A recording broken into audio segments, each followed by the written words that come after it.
Hallelujah. You have won the victory. Hallelujah. You have won it all for me. Death cannot hold you down. You are the risen King, seated in majesty. You are the risen King.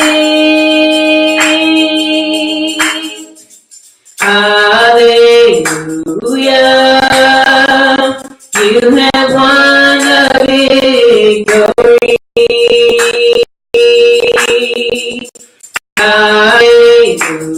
Hallelujah. You have won it all for me. Death could not hold you down.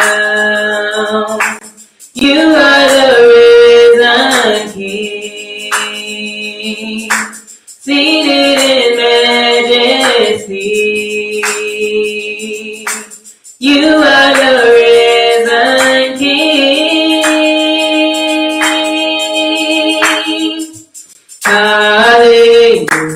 Hallelujah. You have won the victory.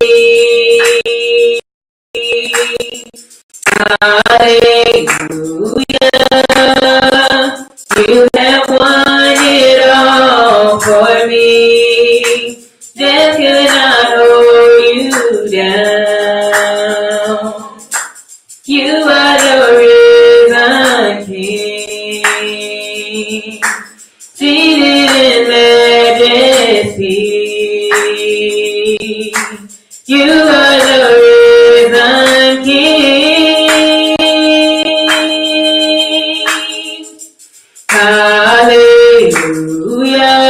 Hallelujah. You have won the victory.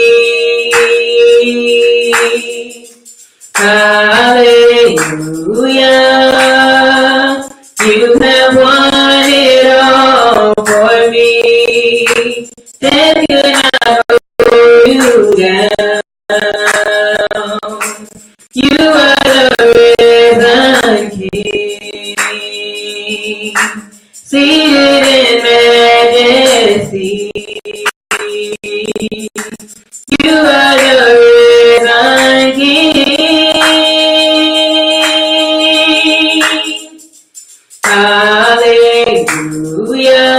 Hallelujah. You have won the victory.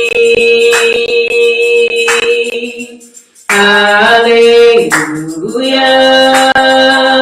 You have won it all for me. Death cannot hold you down. You are the risen King, seated in majesty. You are the risen King.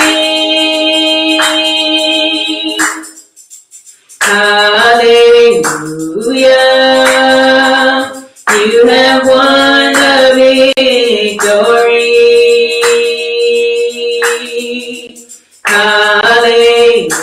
Hallelujah. You have won it all for me. Death could not hold you down. You are the risen King, seated in majesty. You are the risen King. Hallelujah. You have won the victory.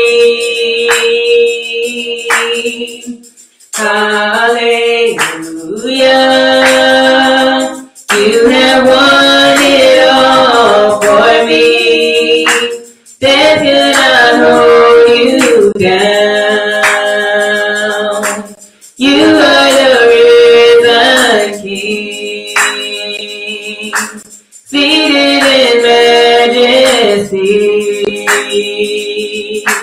You are the risen King.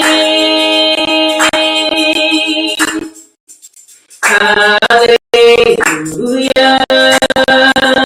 You have won the victory.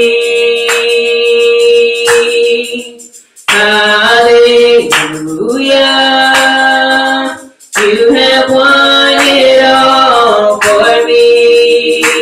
Death cannot hold you down. You are the risen King, seated in majesty. You are the risen King.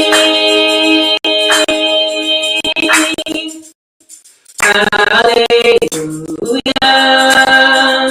You have won the victory.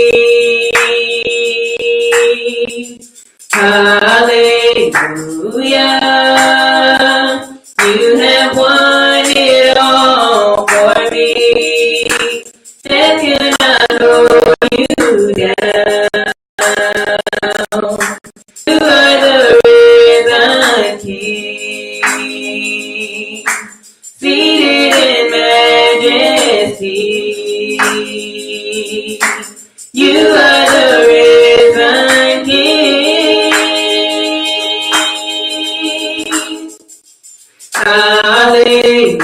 Hallelujah. You have won the victory.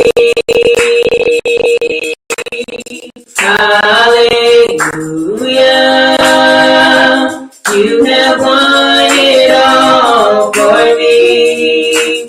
Death cannot hold you down. You are the risen King,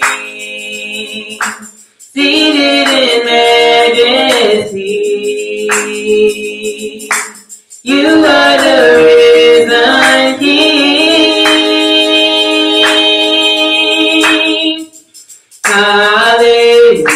Hallelujah. You have won the victory.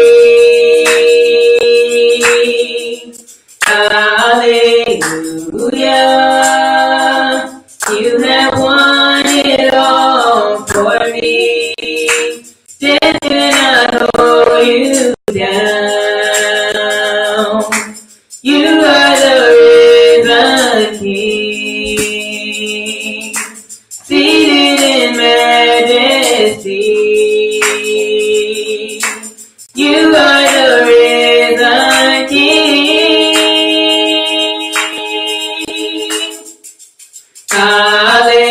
Hallelujah. You have won the victory.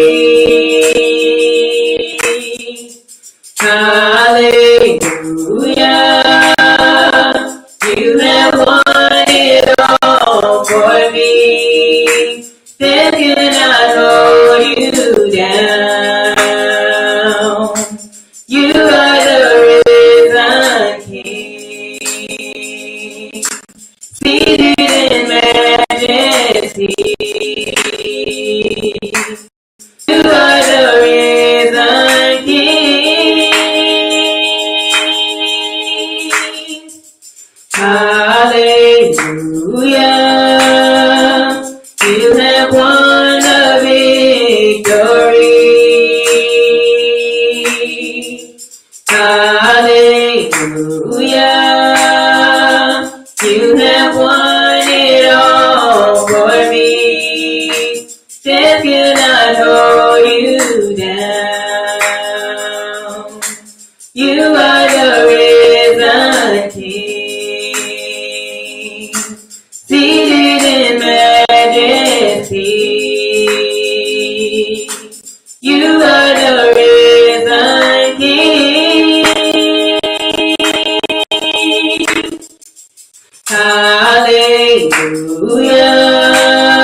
Yahuwah, you're the center of my joy, and all that's great and perfect comes from you. You're the heart of my contentment, hope for all I do. Yahuwah, you're the center of my joy. Yahuwah, you're the center of my joy. And all that's great and perfect comes from you. You're the heart of my contentment, hope for all I do. Yahuwah, you're the center of my joy. Yahuwah, you're the center of my joy, and all that's great and perfect comes from you. You're the heart of my contentment, hope for all I do. Yahuwah, you're the center of my joy. Yahuwah, you're the center of my joy, and all that's great and perfect comes from you. You're the heart of my contentment, hope for all I do. Yahuwah, you're the center of my joy. Yahuwah, you're the center of my joy,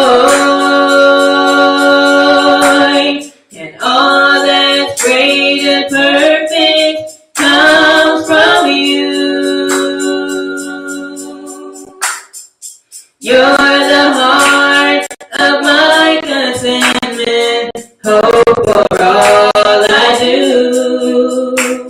Yahuwah, you're the center of my joy. Yahuwah, you're the center of my joy, and all that's great and perfect comes from you. You're the heart of my contentment, hope for all I do. Yahuwah, you're the center of my joy. Yahuwah, you're the center of my joy, and all that's great and perfect comes from you. You're the heart of my contentment, hope for all I do. Yahuwah, You're the center of my joy. Yahuwah, you're the center of my joy. And all that's great and perfect comes from you. You're the heart of my contentment, hope for all I do. Yahuwah, you're the center of my joy. Yahuwah, you're the center of my joy. And all that's great and perfect comes from you. You're the heart of my contentment, hope for all I do. Yahuwah, you're the center of my joy. Yahuwah, you're the center of my joy. And all that's great and perfect comes from you. You're the heart of my contentment, hope for all I do. Yahuwah, you're the center of my joy. Yahuwah, you're the center of my joy. And all that's good and perfect comes from you. You're the heart of my contentment, hope for all I do. Yahuwah, you're the center of my joy.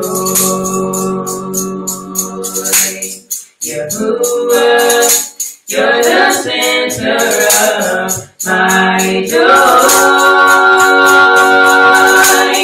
And all that's great and perfect comes from you. You're the heart of my contentment, hope for all I do. Yahuwah, you're the center of my joy. Yahuwah, you're the center of my joy. And all that's great and perfect comes from you. You're the heart of my contentment, hope for all I do. Yahuwah, you're the center of my joy.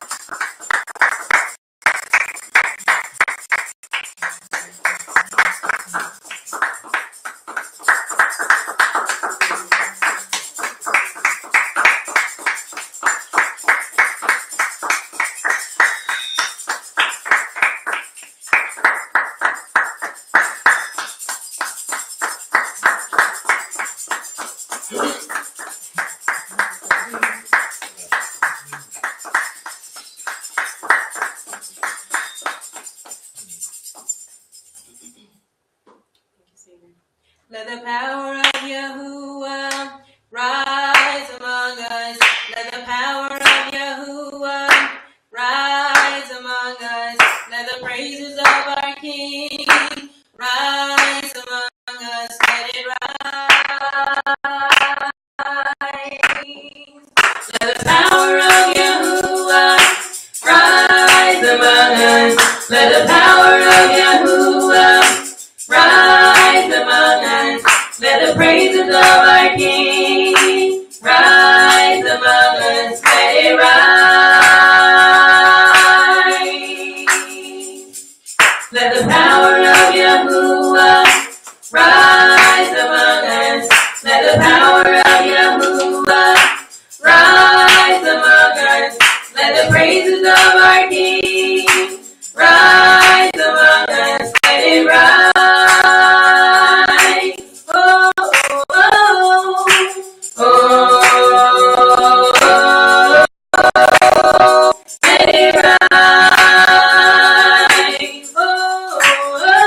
The power of Yahuwah rise among us. Let the power of Yahuwah rise among us. Let the praises of our King rise among us. Let it rise. Oh, oh, oh, oh. Let it rise.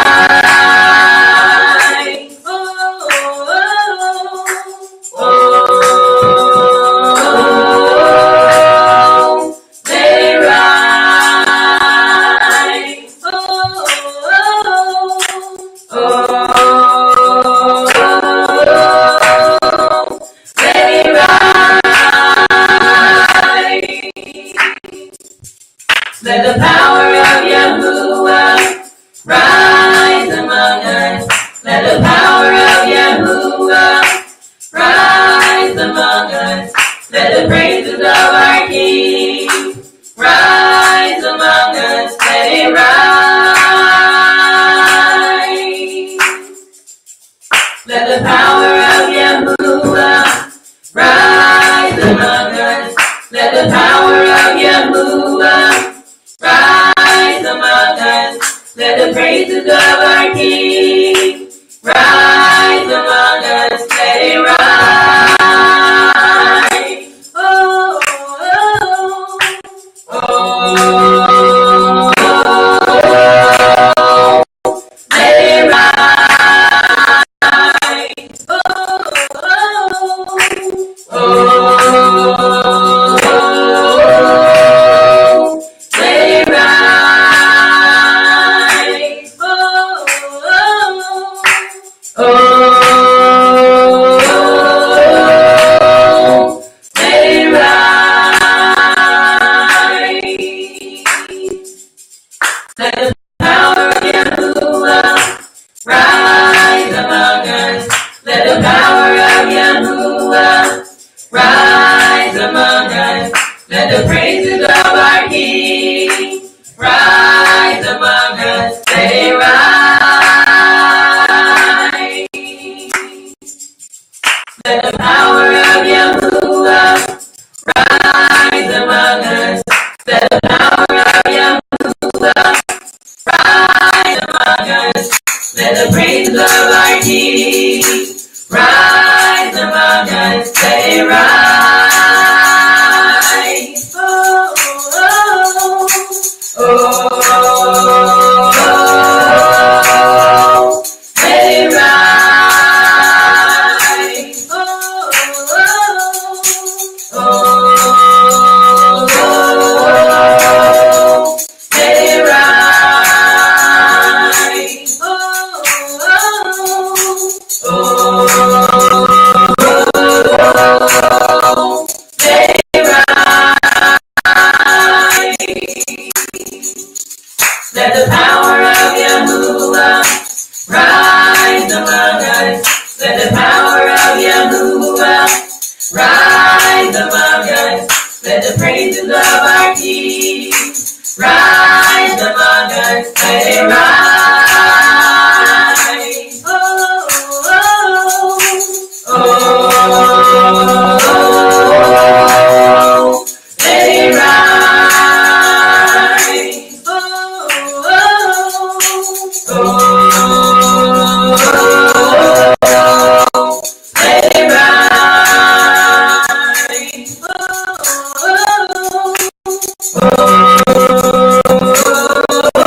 Oh, let it rise. Oh, oh, let it rise.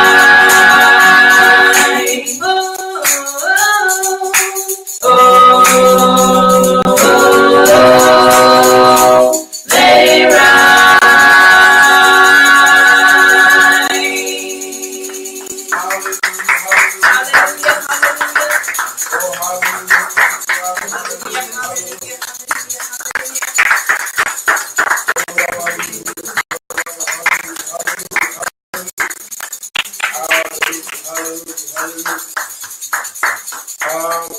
Hallelujah.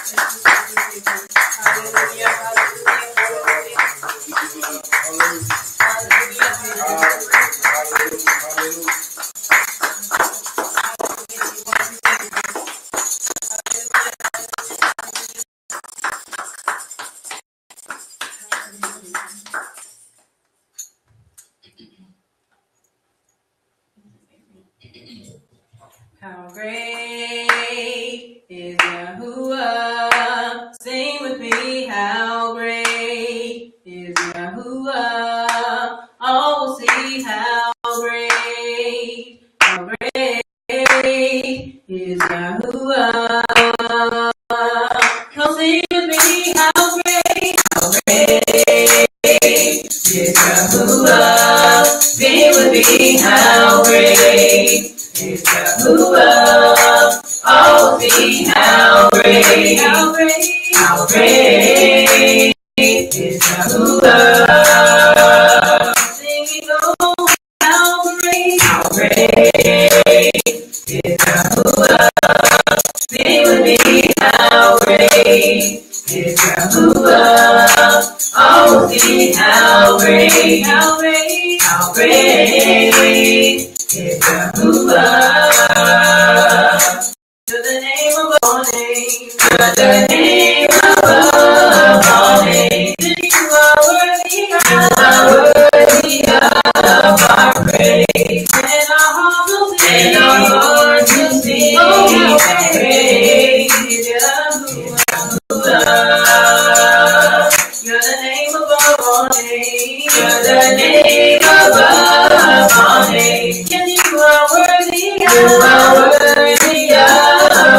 praise. And our hearts will sing, oh, how great is Yahuwah. Singing, oh, how great is Yahuwah. Sing with me, how great Yahuwah. Oh, see how great Yahuwah.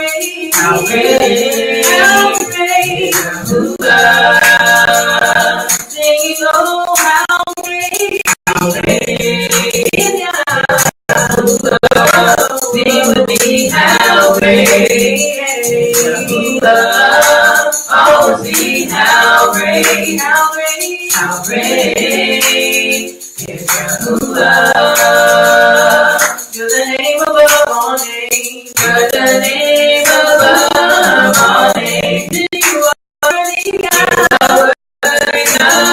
our praise. And our hearts will sing, oh, how great is Yahuwah. You're the name above all names. You're the name above all names. You are worthy of our praise. And our hearts will sing, oh, how great is Yahuwah. Singing, oh, how great is Yahuwah. Sing with me, how great is Yahuwah. Oh, how great is Yahuwah. You're the name above all names. You're the name above all names. And you are worthy of our praise. And our hearts will sing, oh, how great is Yahuwah. You're the name above all names. You're the name above all names. You are worthy of our praise. And our hearts will sing, oh, how great is Yahuwah. You're the name above all names. You're the name above all names. You are worthy of our praise. And our hearts will sing, oh, how great is Yahuwah. Singing, oh, how great is Yahuwah. Sing with me, how great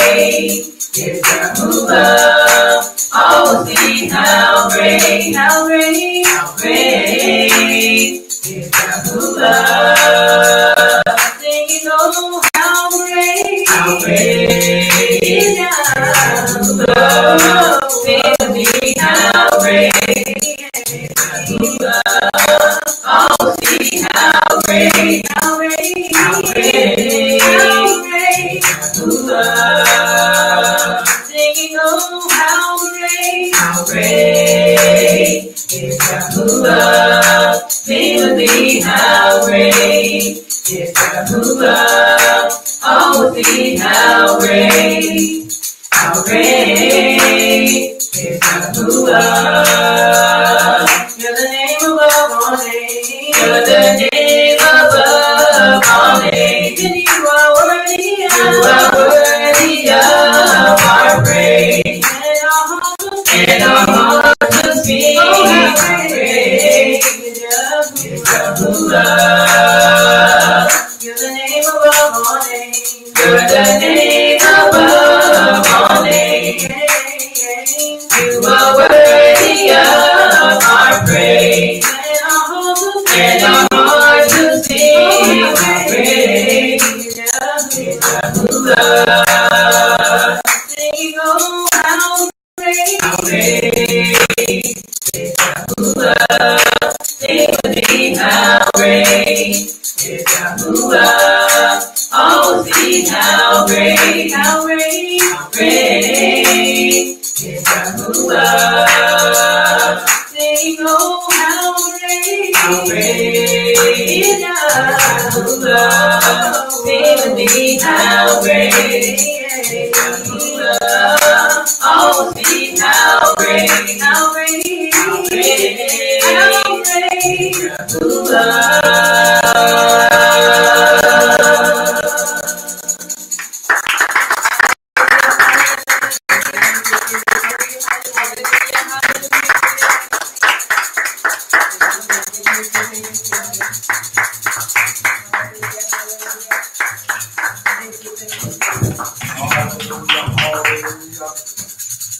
Hallelujah. It is now time for our declaration. The time where we come to worship the atmosphere. The very first voices that you hear will be a portion of the praise team, and I will be immediately following to take us into a time of declaration.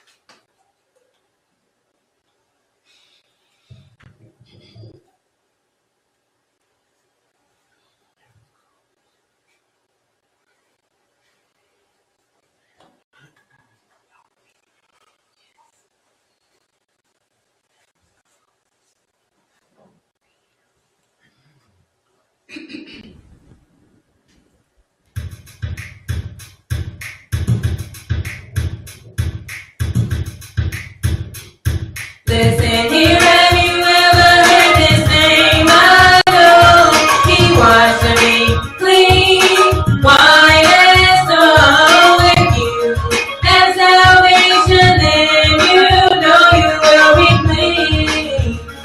You'll be cleansed with the Spirit. Have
Listen here, have you ever heard this name? I know He washed me clean, white as snow.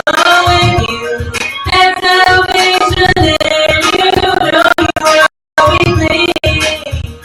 You'll be cleansed of your sin. Have you ever heard of this name? Name that starts with Y and ends with A. Call it this Yahusha. Yeah, oh, his name Yahusha. His name Yahusha. Yeah, yeah. Yahushua, sweet Yahushua. Yeah,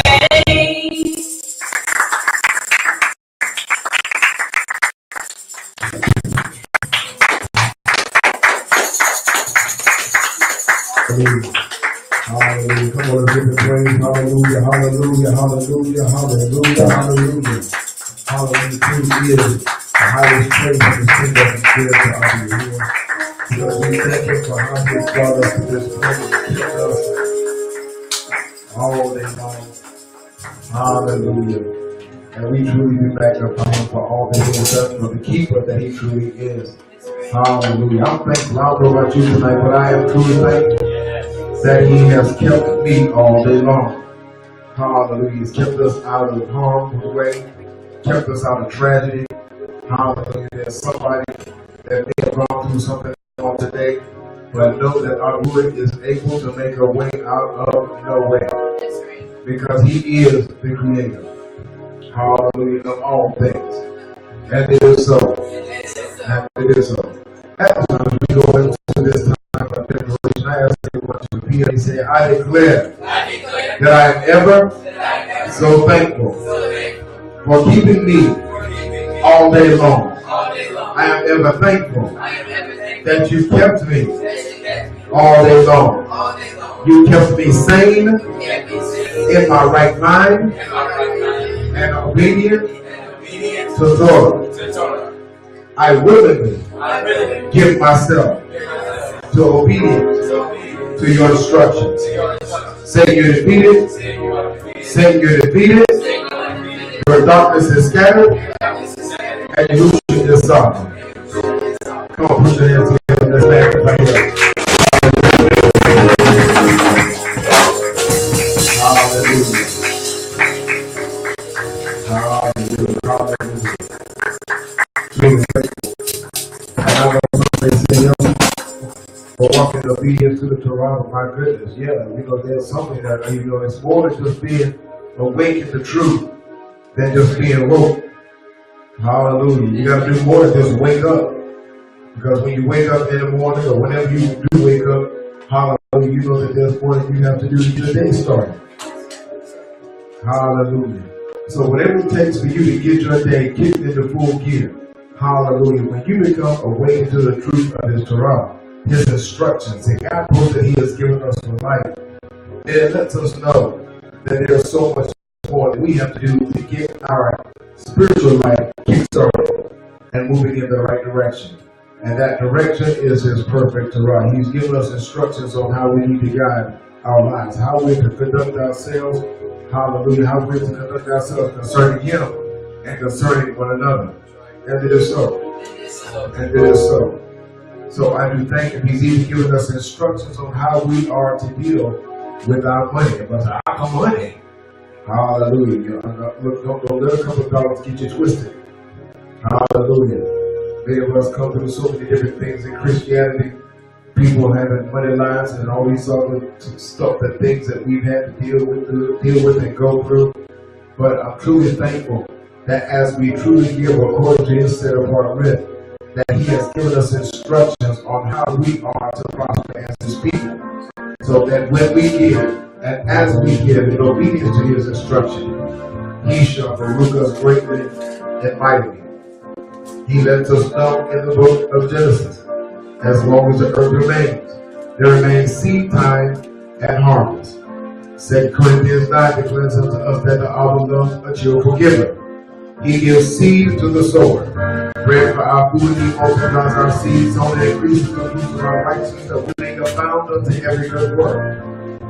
He lets us know in the book of Malachi, when we're obedient in our tithes and our offering, that He will open up to us the windows of heaven, pour us out of a roof, and there shall not be room enough to receive. He will rebuke the devourer for our sake, and neither shall our vine cast forth the fruit before the time it is needed, says the Son of Hosts. Now, even as Boy and I were talking about that thing earlier, y'all have to realize, I know we have a lot of people that fight against that. We don't eat the time today because well, ain't no peace, ain't no eat bites, ain't no look. Come on now. He's given us instruction because you have to understand in the season that we're in, I don't know where you are, but we're in what will be generally considered the dead of winter. And some of these days, depending on again where you are in the country, have been unseasonably warm. Right. And if you look at some of the funk and the flora that's out there, that's the trees and animals, y'all. That you'll see a lot of your trees are actually starting to bud. Now, if we get a hard freeze, you pray that it doesn't kill the seed, it doesn't kill the bud. If it does, then that tree is going to be unfruitful. Why? Because it has cast forth its fruit before the time in the field. That's why it is so important. This is what walking in obedience in our tithes and offerings does for us as true believers. Our giving is truly an act of our faith, of our belief.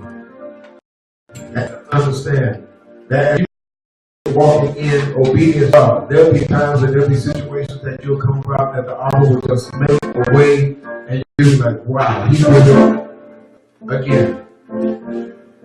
Hallelujah. So walk in obedience to the Torah. You're putting us this way for us to prosper. This is how He, one of the ways, and the means whereby He has made ready to beroot us, His people. And it is as we walk in obedience to His Torah. And the thing that troubles me even in this time, see, you have to understand, no longer do we have to bring sacrifices of bulls and bullocks and lambs and turtle doves and sheep. You have to understand. Do you know how much work goes into actually slaughtering one animal? And they had to bring multiple for their offerings. And then we get acted all tight by the head about a few dollars. But I'll leave you with the scripture. The scripture tells us that where a man's treasure is, that's where his heart is. That's why I say thank you to those of you that support this work. And understand, I'm not sitting here trying to do this ain't no big thought. If you come out, you go get some. Don't get all that. No. If you give, you help to further the ministry. Again, Scripture tells us that those that lose the feet of the ox and the ass, that means those who work and labor in ministry, that they themselves shall be ruled. Why? Because you're helping others be able to hear this truth. So you are a partaker. Remember that we say right here at NYK, you make ministry happen. Hallelujah. Hallelujah. And so again, for those of you that do give and do support, thank you so very much. And we appreciate all that you do. And we really do. And even as we do so, we know that it says in the book of Amos, that as long, Amos lets us know that the time is coming. And now is when the reaper shall overtake the sower. And this is why we know that when we give in belief and we truly give in the trust and obedience to His Torah, hallelujah, that not only is it seed time, but what time is it? Harvest time! What time is it? Harvest time! It is harvest time. So we do magnify our and our Abba is done and all that He is yet doing and how He yet continues to prosper us. So for those of you that are here that are in need of a tithing offering envelope, raise your hand. Our ushers will be more than happy to get one to you. For those of you that are giving away of the internet, if you would like to sow seed into good ground and you would like to see the prosperity of how you will walk, how He roots you because of your obedience, if you would like to send your donations of love and support by snail mail, then you can send it to P.O. Box 381, Columbia, South Carolina, 29202. That's P.O. Box 381, Columbia, South Carolina, 29202. For those of you that are good about up the ministry page, if you hit the donate button, you follow the instructions therein. And again, we thank you. For those of you who prefer to use PayPal, send us your information. We will send you the link and we will correspond accordingly. And again, we do thank you, and we appreciate you for all that you do. For those of you that continually so, we thank you. And for those of you that are new and say, well, I just may try it out. What do you lose? Well, better yet, let me ask you this. What do you have to gain? Hallelujah. Hallelujah. Because there's some good truth that comes forth in this place. Hallelujah. For those of you that all you have to do is just look. You see the regulars that come here. They're here for a reason. I go to the restaurants that I go to because I like the food there. You don't go somewhere where you get bad food, bad service, and you go back and back again unless you just a glutton for punishment. And ain't got nothing else better to do with your money and your time. Hallelujah. But our Lord brings us truth in this place. We get truth in this place. Hallelujah. And I'm so thankful for all of those, even for those that are viewing from other parts of the world, all over the world. This is not international. This is worldwide ministry. And so we do thank the hour for allowing us to be able to reach the far-reaching places where He has allowed us to. And again, we thank you, and we thank you.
hallelujah, come from where you are, bringing seed rejoicing unto our King.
Hallelujah.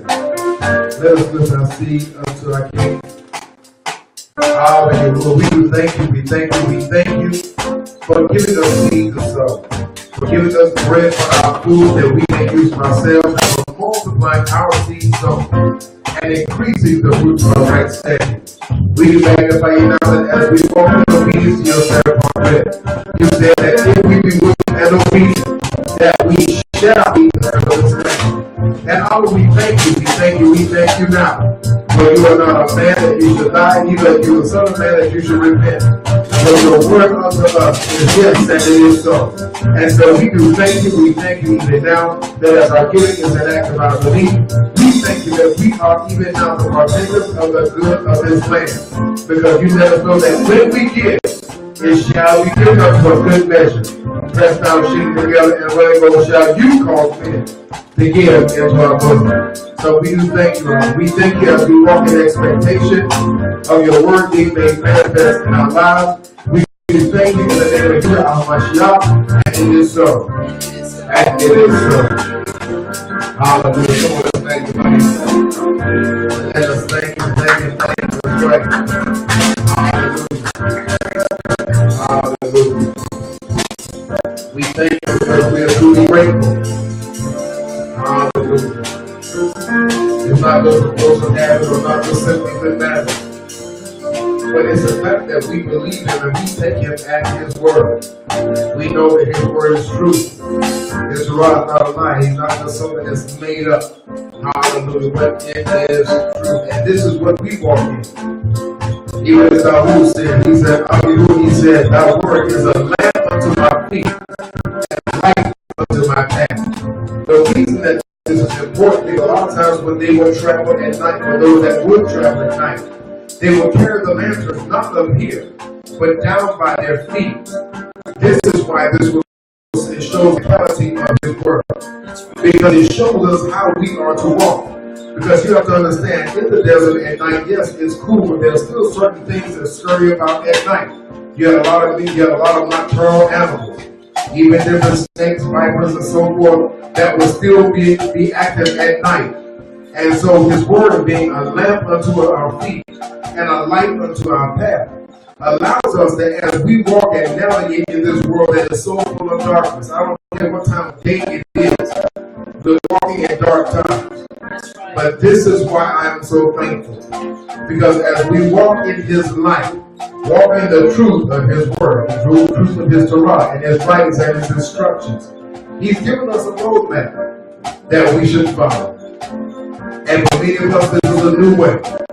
But he even gave us a promise as he did so many years ago. He said that I'll take you in a way that you haven't gone before.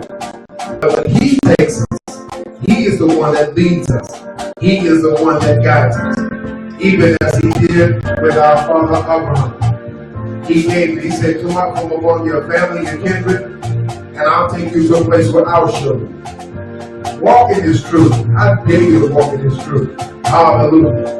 And watch what he does and watch how he acts and he moves on your behalf as you walk in obedience to his Torah. Hallelujah. You have to understand this word is conditional. And the conditions are our obedience. And it is so. Now, I don't know how many of you are parents out there, but do you have unruly children? Or even if you're not a parent, you oversee or babysit somebody. Or have babysat somebody. Now, do you let them with bad, unruly children, whoever they were, whoever they are, get away with whoever they want to get away with, and you still giving them treats and sweets and candies and all types of little dainties? No, because you're just making them worse. Hallelujah.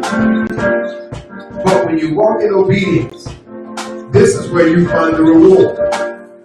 This is how he has made the way for us as people to prosper. And the greatest way that he has caused us to prosper is by giving us his instructions. And again, as we turn the scripture, let us know, turn to his writings. He said, how shall they hear? First of all, he goes by what? By hearing what? By hearing the law, which is his truth, his instructions. And then it goes on to say, how shall they hear except there be a preacher, a preacher, a teacher?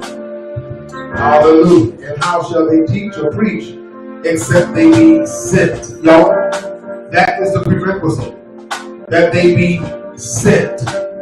See, this is messages of Yahuwah's kingdom and reign for these ministries. Those sent. Hallelujah. Of the messages. Those who are sent with a message. And do you know how you can tell when somebody, when they do not pumping their whole world of stuff into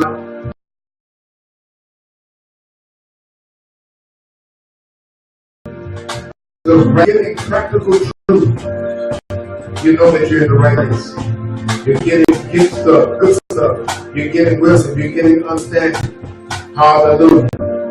This is the way you know that there is a truth in the house. And he said that my secret things are reserved for not just before I he would be looking to his prophets. Hallelujah.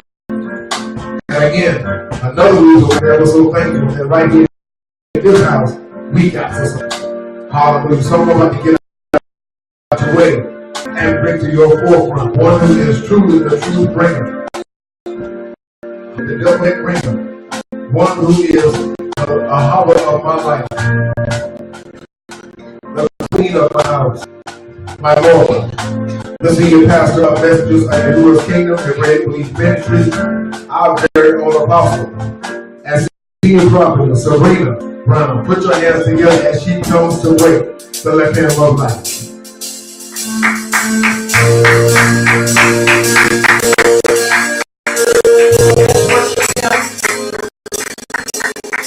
Come on, let's worship him.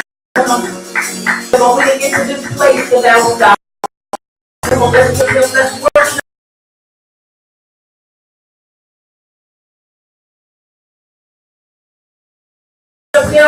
Hallelujah.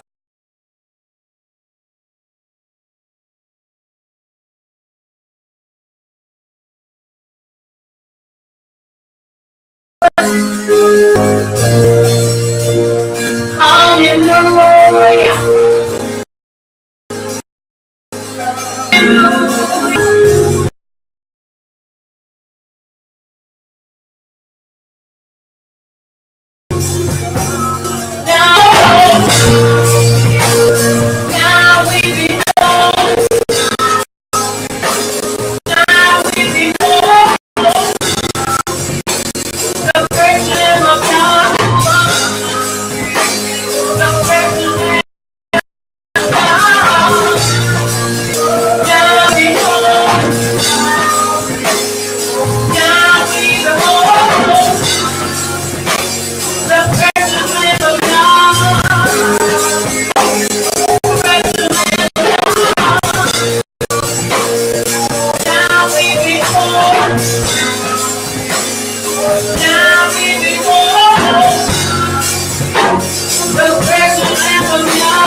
Hallelujah, hallelujah.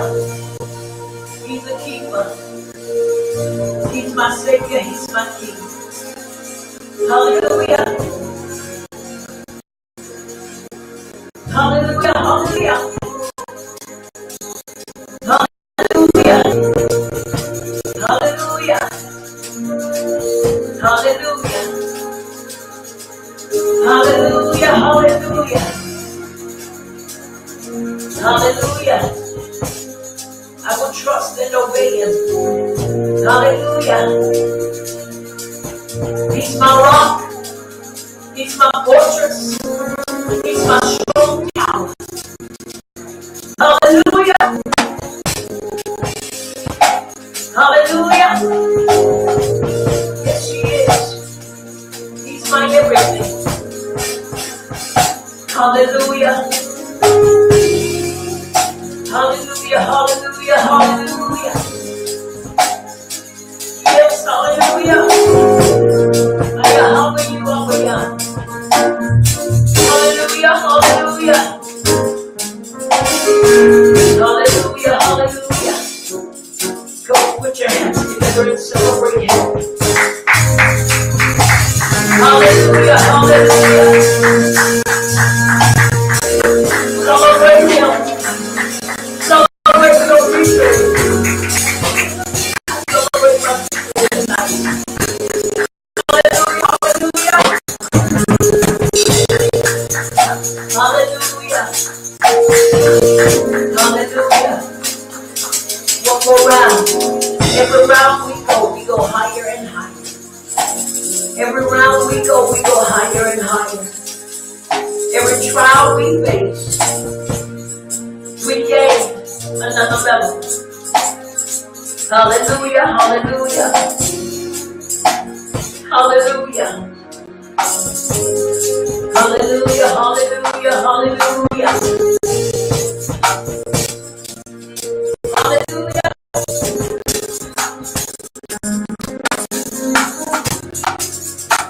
Hallelujah, hallelujah.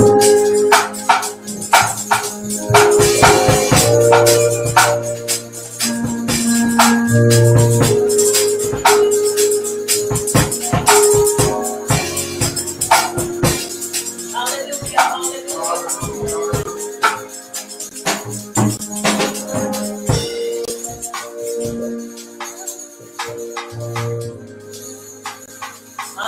Come on, you don't have to stop praising. Hallelujah, hallelujah, hallelujah. You don't have to stop worshiping him. Hallelujah, hallelujah, hallelujah. Hallelujah, hallelujah. Oh, hallelujah. Hallelujah. Hallelujah. Oh, hallelujah.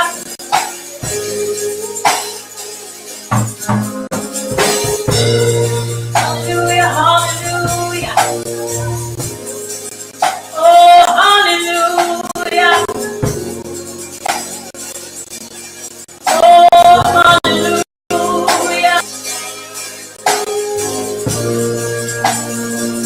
Hallelujah. Oh, hallelujah. Hallelujah.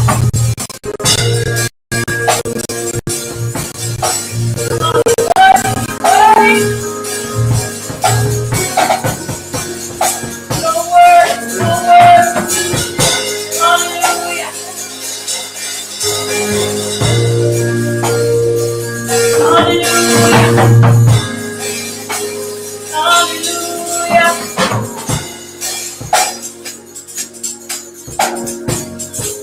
Hallelujah. Hallelujah.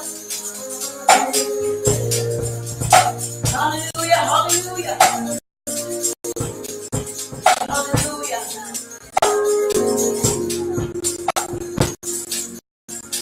Come on, hallelujah.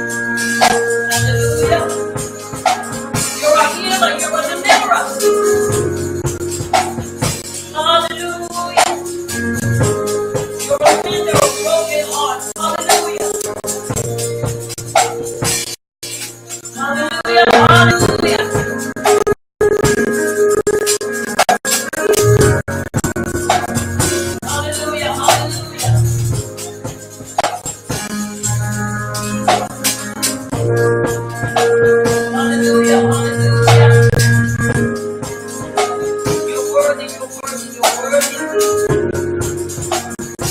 Hallelujah, hallelujah, hallelujah, hallelujah. You're worthy, you're worthy. Hallelujah, hallelujah. You're worthy, you're worthy, you're worthy. Hallelujah. Hallelujah. Just want to take this time just to say hallelujah. I want to say thank you, hallelujah, for all that you've done, all that you're doing, and all that you're doing. Hallelujah, hallelujah, hallelujah, hallelujah. Hallelujah. Just want to say thank you. Hallelujah, hallelujah. You're so worthy. Hallelujah, hallelujah. Hallelujah. The soul longs for you. Hallelujah, hallelujah. Hallelujah.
Hallelujah, hallelujah.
that touches each and every one of us.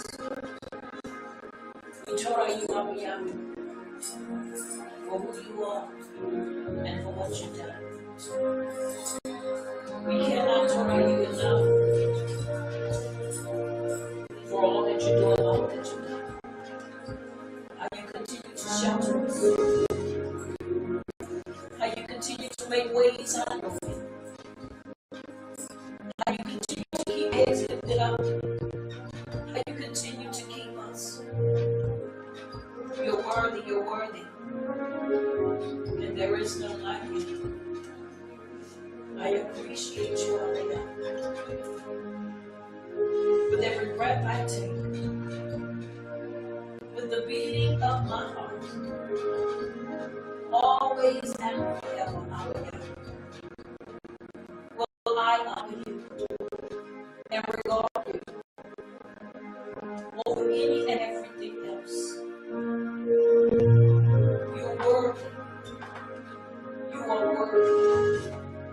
And there is none like you. There is none like you. I appreciate you, Almighty. I appreciate you. Yes, I do. I appreciate you. Hallelujah, hallelujah. Come on, appreciate him. Appreciate him.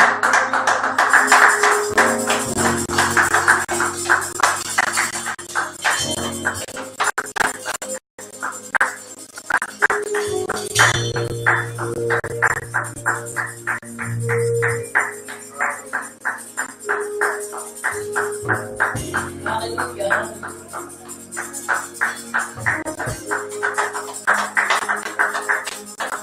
Hallelujah.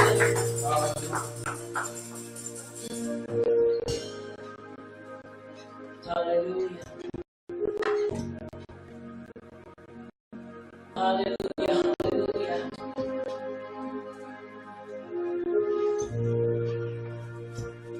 Hallelujah. Hallelujah. You know, there's a saying on the if you've ever watched the Power Rangers, and in a certain time during the show when things start getting rough and you need help, what they say, it's morphin' time. Yo, it's morphin' time.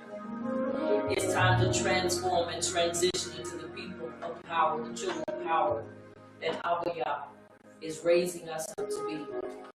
It is important that we understand where we are in this place of our lives. It is important that we understand the season that we're in. We're still in the winter season, a time that things die, and a time that things that try to surface, we need to make sure stay dead. It's important that we understand that. It is so important that we understand that this is a season and a time for things to die, and let them stay dead so that they don't arise again. That's right. That's why when you look at it, that's why we have winter, because it kills all the pestilence and the bugs and that was not wanted, and that so it doesn't. We don't have too many, and we don't be overpopulated with these things. But it's important that we understand it's morphing time. Butterflies go through a metamorphosis, and they morph, they transform, they change from a caterpillar to a beautiful butterfly. They go into cocoon, they come out and they become something different, something grand.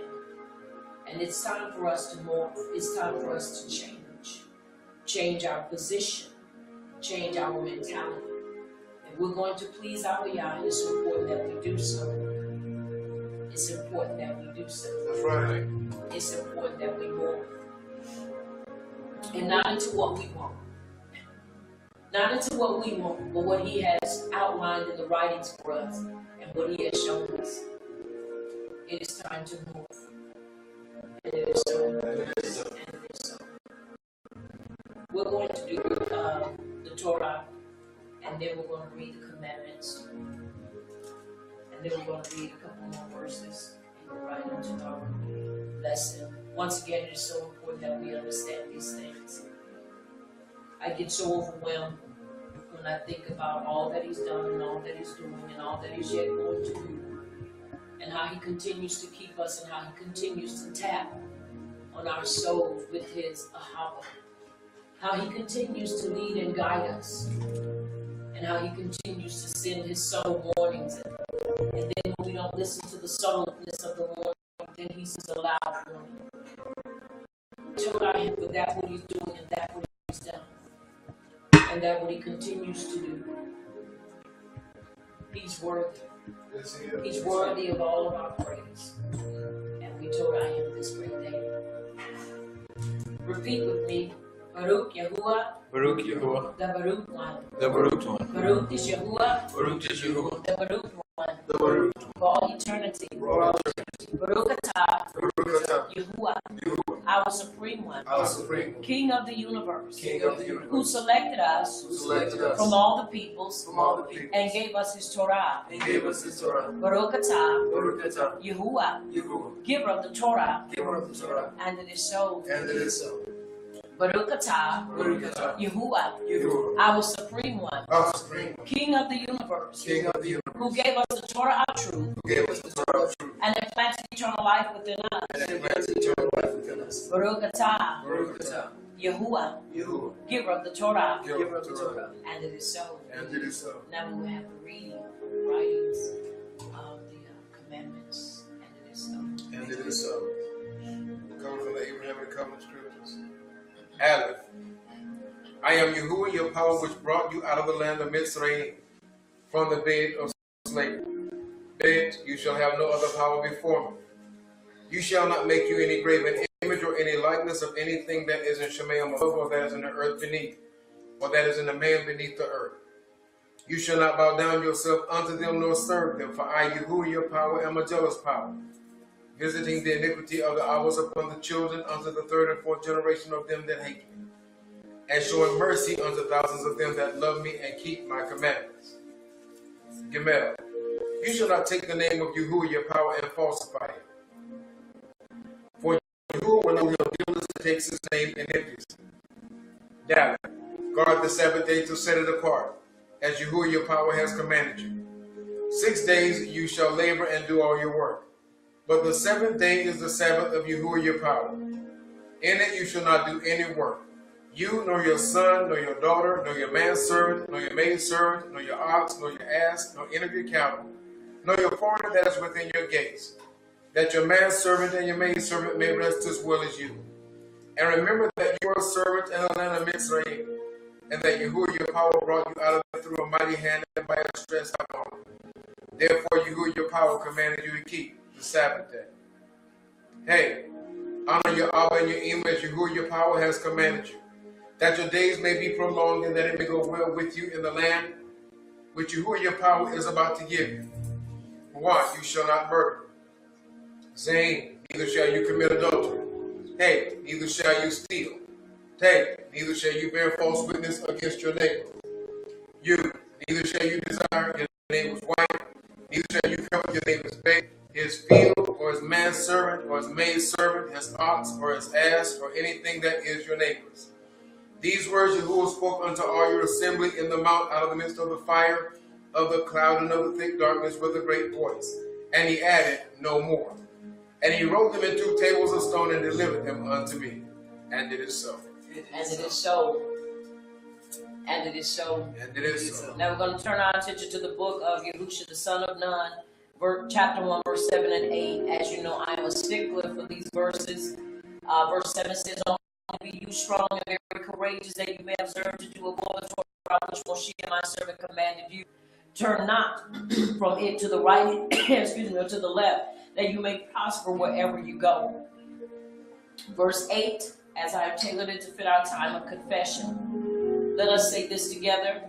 I will not let this scroll of the Torah I will not let this scroll of the Torah depart out of my mouth, depart out of my mouth, but I shall meditate in it but I shall meditate in it day and night, day and night, that I may observe to do that I may observe to do according to all that is written in it. according to all that is written in it. But then I shall make my way prosperous, But then I shall make my way prosperous, and act wisely. and act wisely, And act wisely. and act wisely, Now look at your neighbor, tell your neighbor, you shall act wisely. and you shall act wisely. Look at your other neighbor, tell your other neighbor, and you shall act wisely. And you shall act wisely.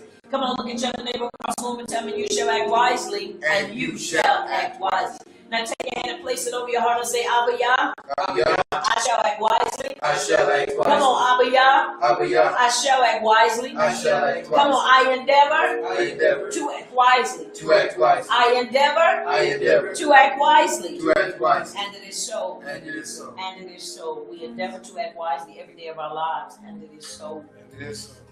We're going to read one more verse, and then we're going to go right into our writings. Luke 18:1 says, men ought to always pray and not faint. So important that we remember that we dare not stray from it. It's so important that we understand. I do these things, once again, because of repetition, and because it is important that we get these things so deep-seated in us, that we don't forget it. That's right. That we don't forget it, that we remember it even in our sleeps. Our sleep. I had flashback. In our sleep. That we don't forget it. And it is so. Leviticus chapter 6, verses 1 through 18. And it says, these are the commandments and statutes and the judgments which Yahuwah your power commanded to teach you, that you might do them in the land where you are going to enter and possess it. Now you have to understand, once again, it's important that we understand what Abba Yah has commanded to teach us. What is the foundation for our teaching? And this is the foundation for our teaching. That you might fear Yahuwah your power to keep all his statutes and his commandments which commands you, your son and your grandson, all the days of your life, and that your days may be prolonged. Hear therefore, O Yasrael, and observe to do it, that it may be well with you, and that you may increase mightily, as Yahuwah has promised you, in the land that flows with milk and honey.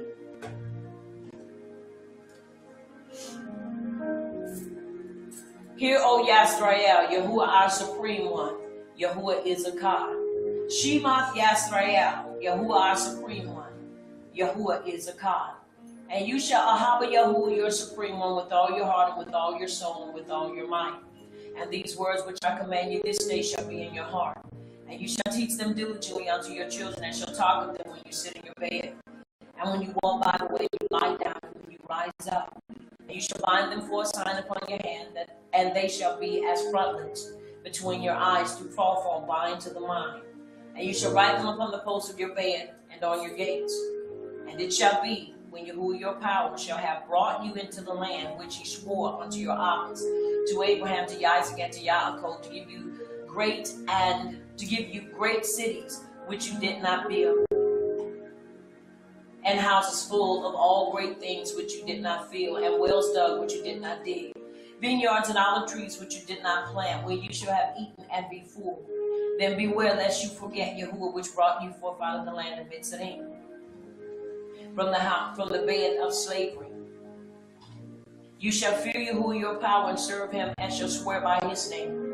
You shall not go after the power of the people which are round about you. For Yahuwah your power is a jealous power among you, lest the anger of Yahuwah your power be kindled against you, and he destroy you from off the face of the earth. You shall not tempt Yahuwah your power as you tempted him at Massah. You shall diligently keep the commandments which Yahuwah your power, and keep your commandment. You shall diligently keep the commandments of Yahuwah your power and his testimonies and his statutes which he has handed you. And you shall not do that, and you shall do that which is great, which is right and great in the sight of Yahuwah, that it may be well with you, and that you may go in and possess the great land which Yahuwah swore to your fathers. And it is so. And it is so. And it is so.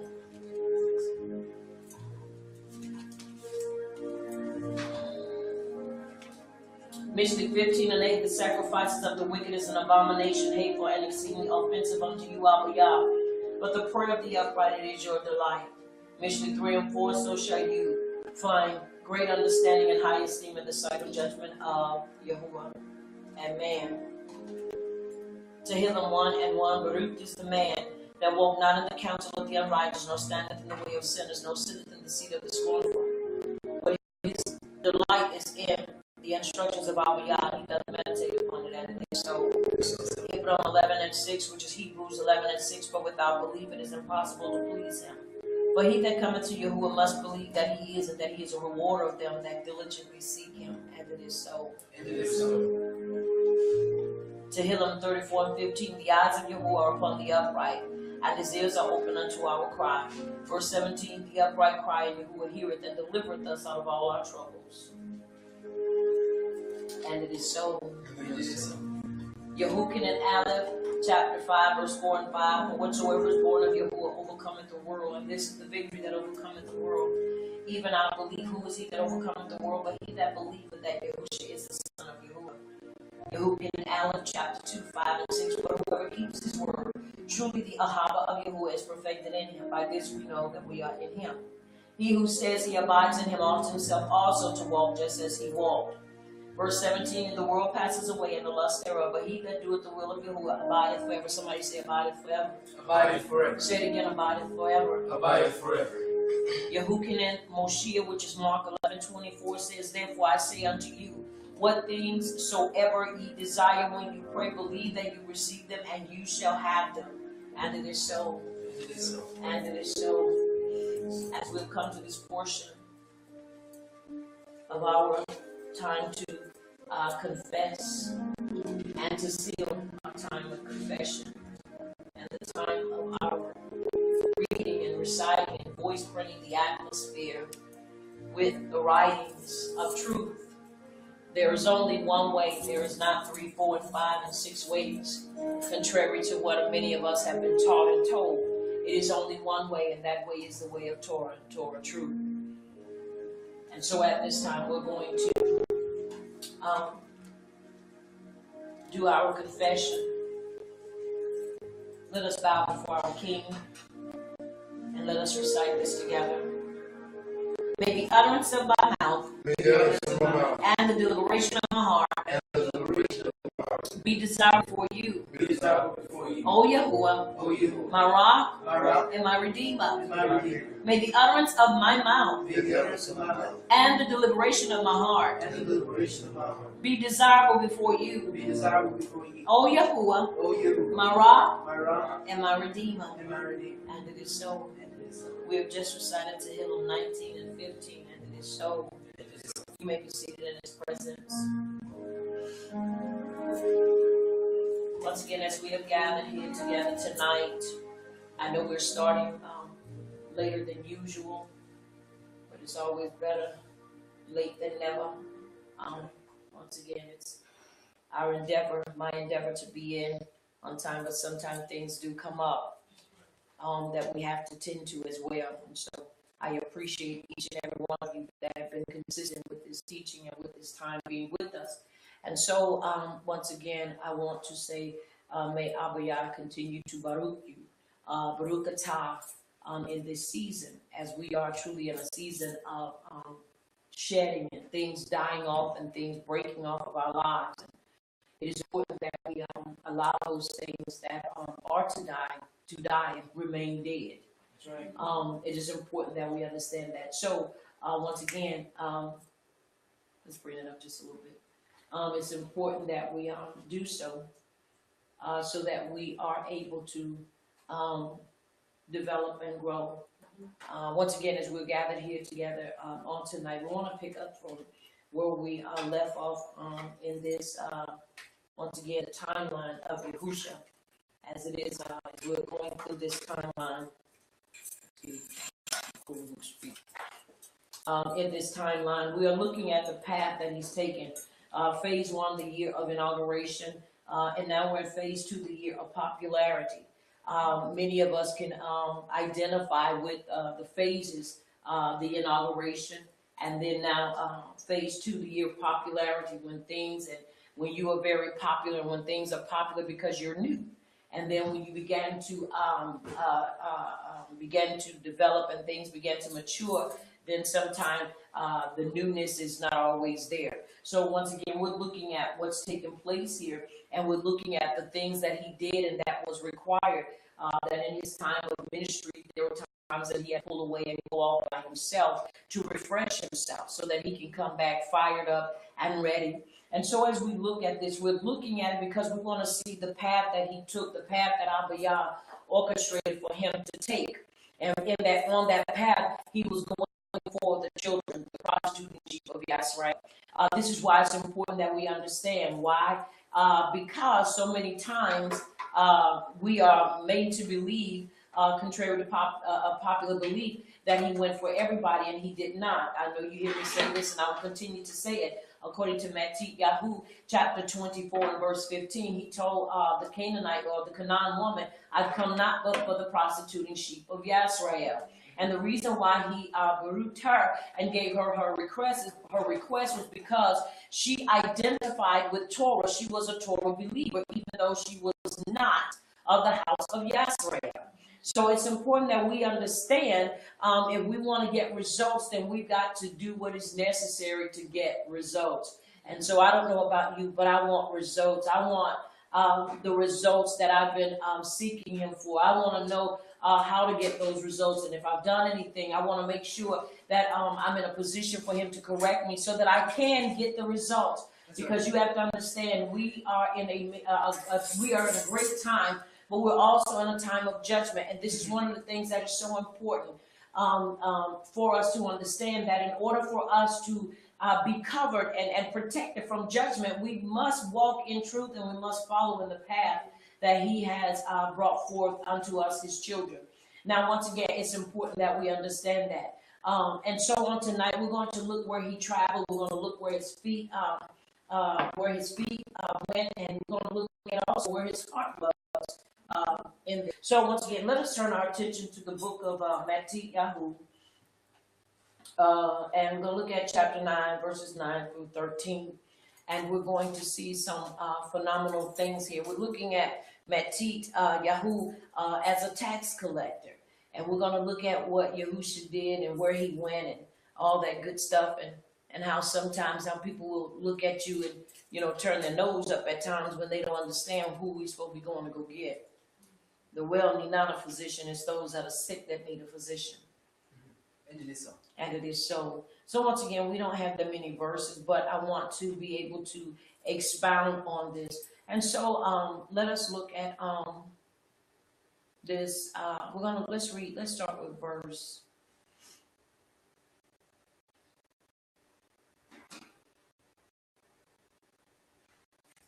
All right, let's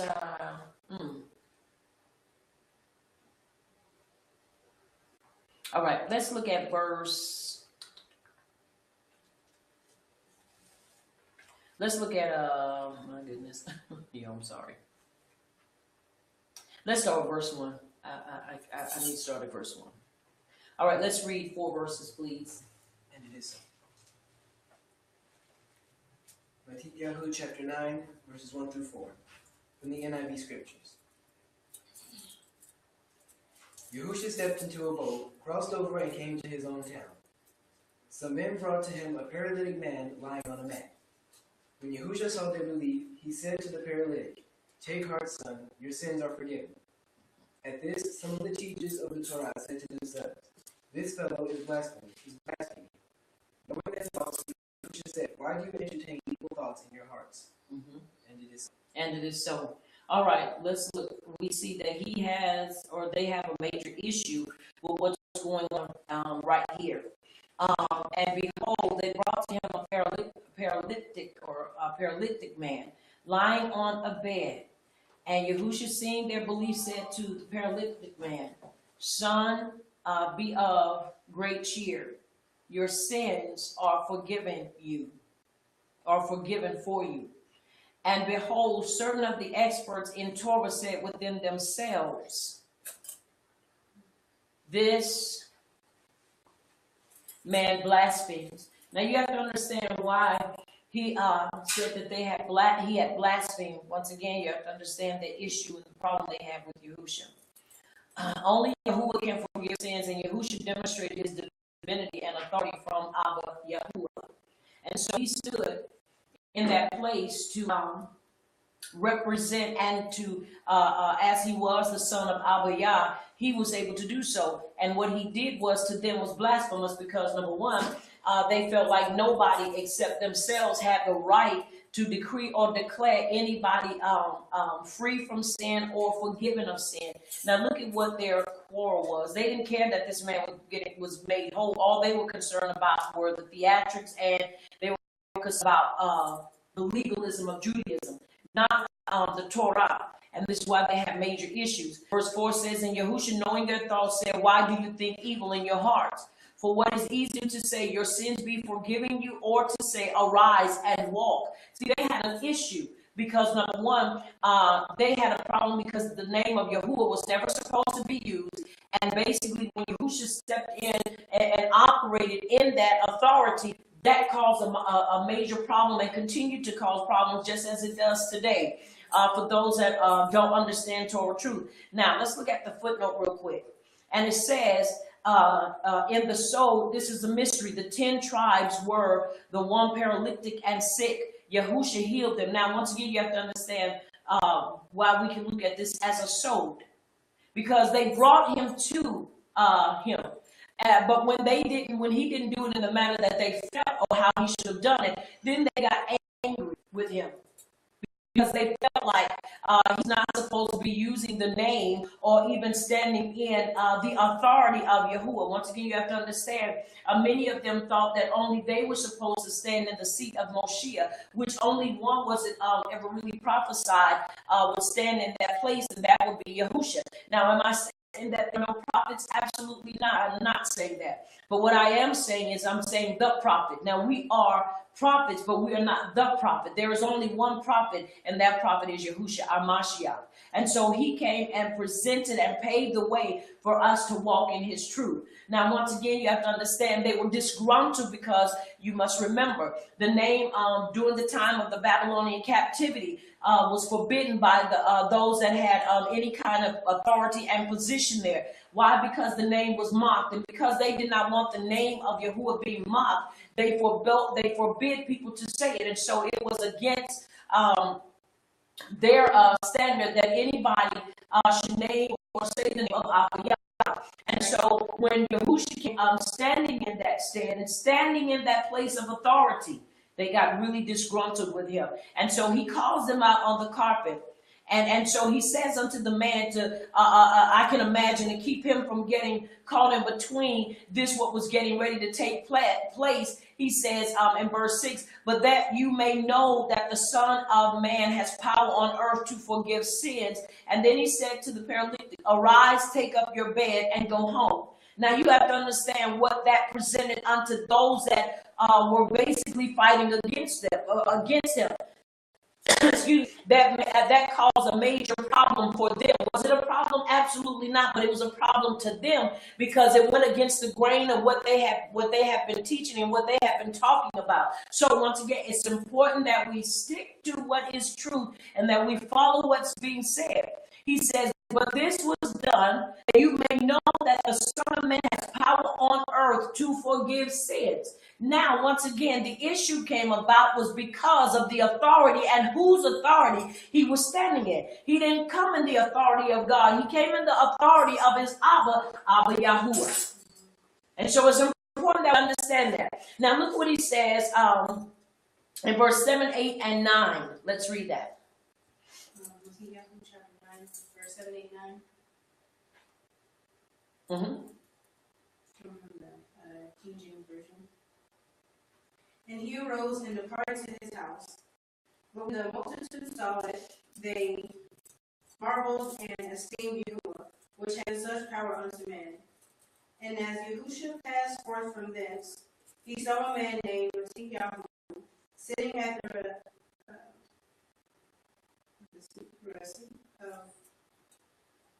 custom. Mm-hmm. And he said unto him, follow me, and he arose and followed him. That was 9. Okay. And it is so. You read 6, 7, 8, and 9. 7, 8, 9. Okay, 7, 8, and 9. All right, let's look closely at this because we're going somewhere with this. Building a platform so that we can see what's taking place and why it's so important that we watch the life and we observe the life of Yahushua. Why? Because if he said that we are to go ye into all the world, according to Acts 1 and 8, then we need to understand how we're to govern ourselves, how we are to stand when opposition arises, how we are to be able to answer, and how we are supposed to govern ourselves. And when people come in and try to disrupt the flow of our, how are we supposed to handle that? Do we start brawling? Do we basically get to a point to where we get in there and we start basically throwing slang and basically going after them? Absolutely not. But we stated and don't debate it, and we do what we have to do. And he did what he had to do. And guess what? The next move was he turned his attention to the one that needed the miracle. We don't have time to be backwards and forth with one another, because while we're doing that, there is somebody in our midst that needs a healing, that needs a miracle to take place in their lives. And so it's important that we understand that. Now let's look at verse 7. And he arose and departed to his bed. But when the multitude saw it, they marveled and esteemed Abiyah, which had given such power to men. Now once again, these multitudes were Ephraimites. We have to understand, they were the ones that wanted it. They were hungry for it, they saw it, and they began to desire it. Now look at what it says in verse 9. And as Yahusha passed forth from there, he saw a man named Matthew sitting at the tax booth. And he said to him, follow me. And he arose and followed him. Now, in spite of him being a tax collector, he understood and knew the voice of Abiyah through his son Yahusha, our Mashiach. Once again, you have to understand, he understood and knew the voice. That's why he stopped what he was doing and followed him. We're going to read, once we read to the verse I want to get to, I want to show you what was the tax burden in ancient Judea, and how this came about, and why was it looked upon as being, people hated them. Let me put it in that manner. People hated them for their job. Now look what it says in 10, 11, and 12. Let's read, please. Verse 10. While Yahusha was having dinner at Matthew-Yahu's house, many tax collectors and sinners came and ate with him and his disciples. When the Pharisees saw this, they asked his disciples, why does your teacher eat with tax collectors and sinners? On hearing this, Yahusha said, it is not the healthy who need a doctor, but the sick. Verse 13. Oh, that's good. Now let's go back here and let's look at this again. All right, now, and it came to pass, as Yahusha sat at a meeting in the bed, behold, many tax collectors and sinners came and sat down with him and his disciples. Now you have to wonder what caused this landslide or this avalanche. Not in a negative way, but in a great way. You have to understand, Yahusha opened himself up to invite one of the prostituting sheep of Gazarah, a tax collector, to follow him. That gave credence and opened the door for the others that were prostituting sheep to follow. See, because you have to understand, I'm inclined to believe that some of them may have thought that Yahusha took the same mindset that some of the Pharisees and the Sadducees had. Not that he was even given remotely any kind of inkling or even kind of action towards that, but just the fact that he was a leader and he had authority. So once again, we are seeing when that is removed, when that blockage is removed, when that barricade is removed, we see that the others come and begin to want to sit and listen. Now, once again, it's important to us to understand. Somebody would think, well, what does that mean to us? You have to understand, we're not trying to get the ones that's already awake. Right. If you are awake, then you ought to be doing something creative. Right. In other words, I'm not saying that you go off and do, because whether I say go or whether I say stay, some of us are going to do what we want to do anyway. Right. We're going to do that anyway. But what I am saying is that those that are just coming into truth and those that truly need to understand truth, those are the ones that we are trying to reach. And I am saying as believers that we need to truly morph. Somebody may say, what are you saying to us, prophets? What I am saying is that we need to really begin to allow the people, our people, the prostituting sheep of Yisrael, to see the demonstration of Torah manifested in our lives through change. Change what? Change lives. You can't tell me you are living a changed life and you can't decree and tell me what his name is. And even if we pronounce it wrong, but he said we looking alike.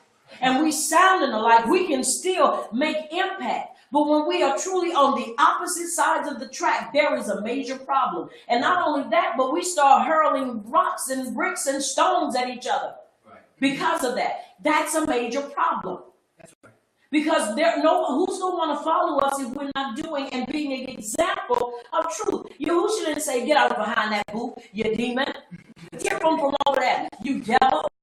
You doing the work of them that wrong. He didn't do that. He just said, follow me. That's right. And I'm sure that the burning sensation of when you come in the truth and your heart begins to burn based on that truth, I'm sure he felt that same thing and began to walk in that truth. And therefore, he walked and to go so that he could hear what being said. Sometimes we can't get people to follow us because sometimes they are afraid of us. And if they're not afraid of us, they heap us up in the same category as everybody else. And it's not so much because of what we say or even how we look, but because they have created or made up their own presumption about who we are, or assumption about who we are as a people, and individually as a moral or as a witness. I heard something earlier today when my oldest daughter was doing one of her words of encouragement from her Melanin Empowerment page. And as she said, I'm not a teacher, she said, but I'm a witness of his truth. And she had her word, the scrolls, and she began to read and say, I'm not here to teach you, but I am here to be a witness of the writings and a witness of his greatness. That is what we're supposed to do. This is why we have to be taught how to do these things. And I'm not saying that Yah won't speak to us, because I believe he does. He spoke to me, and so I'm not shutting it up and saying he won't speak to others. But what I am saying is that we've got to be careful. You have to truly know his voice, because if you don't know his voice, then sometimes you could be listening to your own voice. You hearing your own echo from your own heart that's wanted, that when you have a desire to do something, you desire it so strong that you begin to hear yourself say it. And if we don't know the voice of Abba Yah, we'll begin to follow our own echo, and we'll begin to believe that it's him. And go off and start doing things that we ourselves are not ready for. Once again, it's important that we understand Abba Yah through Yahushua was very serious, and he was just smooth with what he did. That's right. He just said, follow me. And I'm sure when he looked upon him, he saw that he wasn't like everybody else, that he saw there was a difference there. Now, once again, let's look what he says, what it says. And he arose and he followed him. He stopped. Now, you have to understand what he left there. He could have gotten into major trouble because of that, but he wasn't caring. All he knew is that he heard the voice of the sovereign one and said, look, I've got to do this. I can't afford to stay here. Are we willing to stop doing what we've been doing and what has been accustomed to us to truly follow him? Yes. To truly follow him and learn from him and truly learn in the manner that he has given unto us? Because you have to understand, once again, as he gave to me, recovery, restoration, and revival. We're in a place of recovery. What are we recovering from? We are recovering from, number one, miseducation, then economical castration, and understanding. I love how Umar Johnson put it. And the father of all violence is economical castration. When you have, when you are separated from economical wealth and you are separated from the right education, those two do not make good bed partners. Why? Because it keeps an imbalance in our lives. Now he's called us and awakened us so that we can truly walk in that balance and walk in that what he's called us to as his children. And so that we can be the example to others that need to know how to live. We can't do that when we have side things going on. You know how they say the side chick? You know, when you have side things going on, you're not committed to anything, but you have that side thing going on. It's important that we break those type of habits and mindsets. That's right. Why? Because you have to understand Abba Yah is truly speaking to his children. That's right.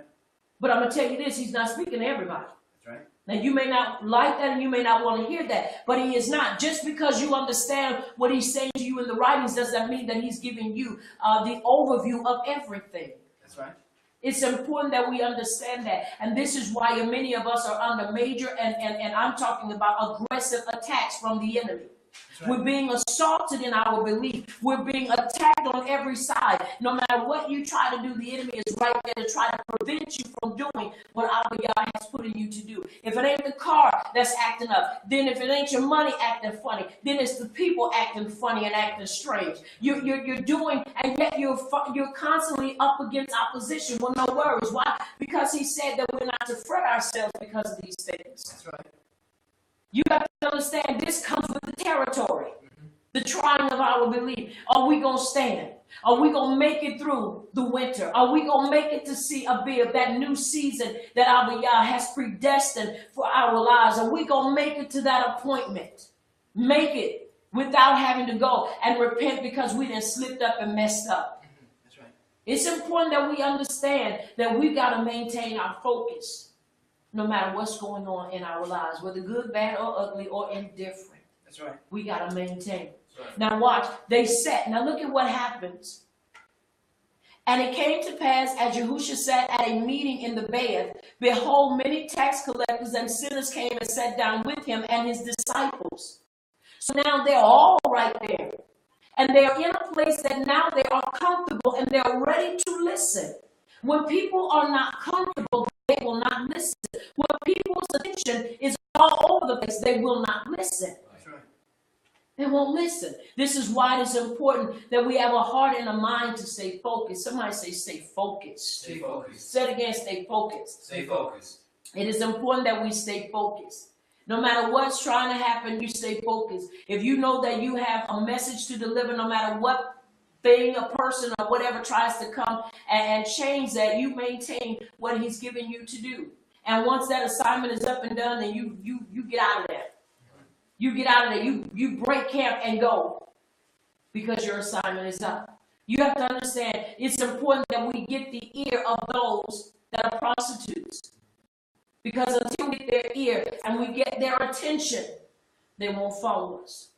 We've got to present that what is right. Maybe tight, but it still has to be right. So that they're willing to forsake those ways and follow in truth. Right. Now look what happens. Now you're looking at many tax collectors and sinners came and sat down with his disciples. Now I want to show you what the tax collector's job was so you can see why they were really against them. Now we're going to read to verse 13, and then I'm going to show you. Verse 11 says, and when the Pharisees saw it, they said to his disciples, why does your rabbi eat with tax collectors? Now, once again, they didn't ask Yahushua, they asked his disciples. And look, and let's look what it says.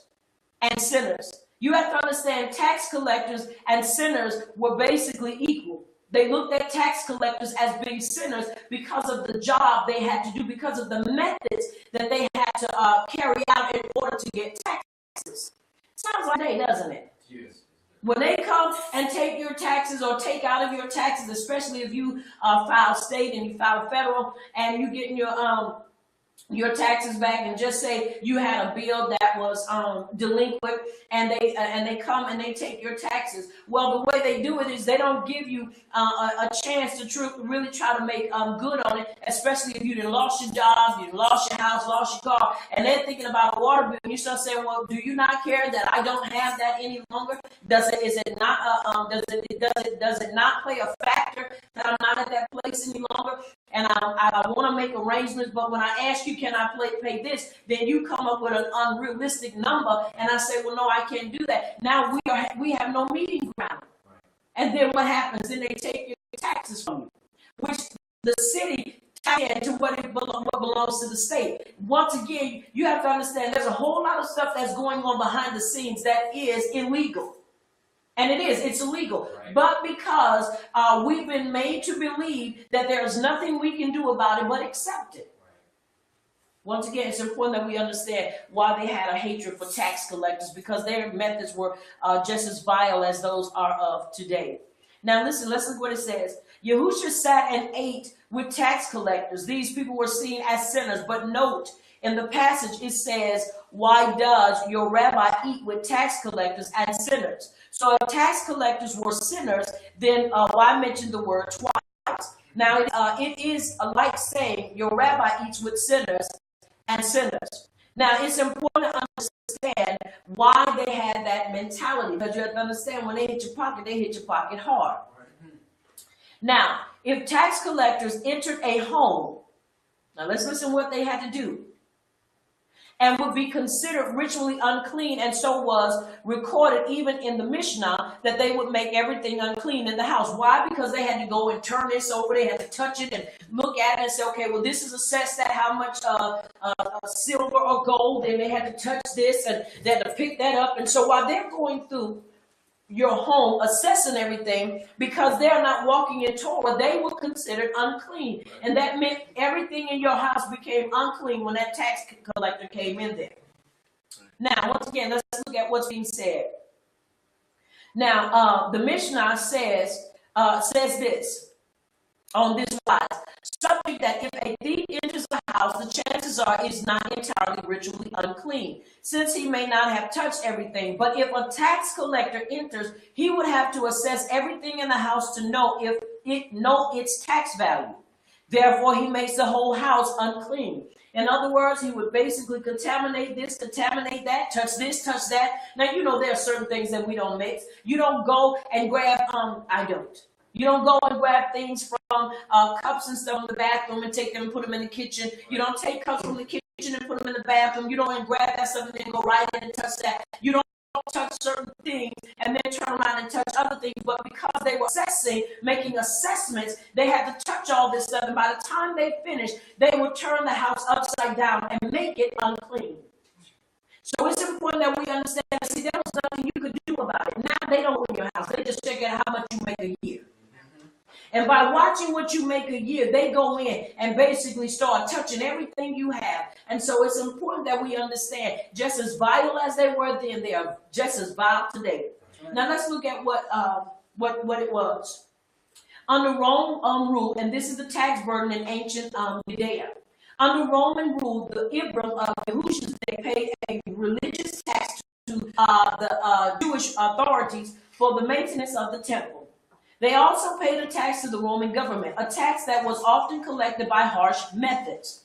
The Roman tax included both direct income taxes and custom duties. Duties were paid on traded goods, while merchants also paid tolls to use roads and bridges and to enter towns. Sounds like today. They will hit you with everything. When you go to renew your tags, you pay for stuff you don't even have access to. We called and asked the zoo, hey, since we pay taxes, will y'all give us a discount? They said no. We started thinking, well, why are you taking my taxes? You pay taxes for road repair, and your roads are still raggedy. And so this is why, once again, we see the people, but you know, most of the time, we don't get angry with the people. And then some of us do because they have that nasty disposition that follows their job description. Right.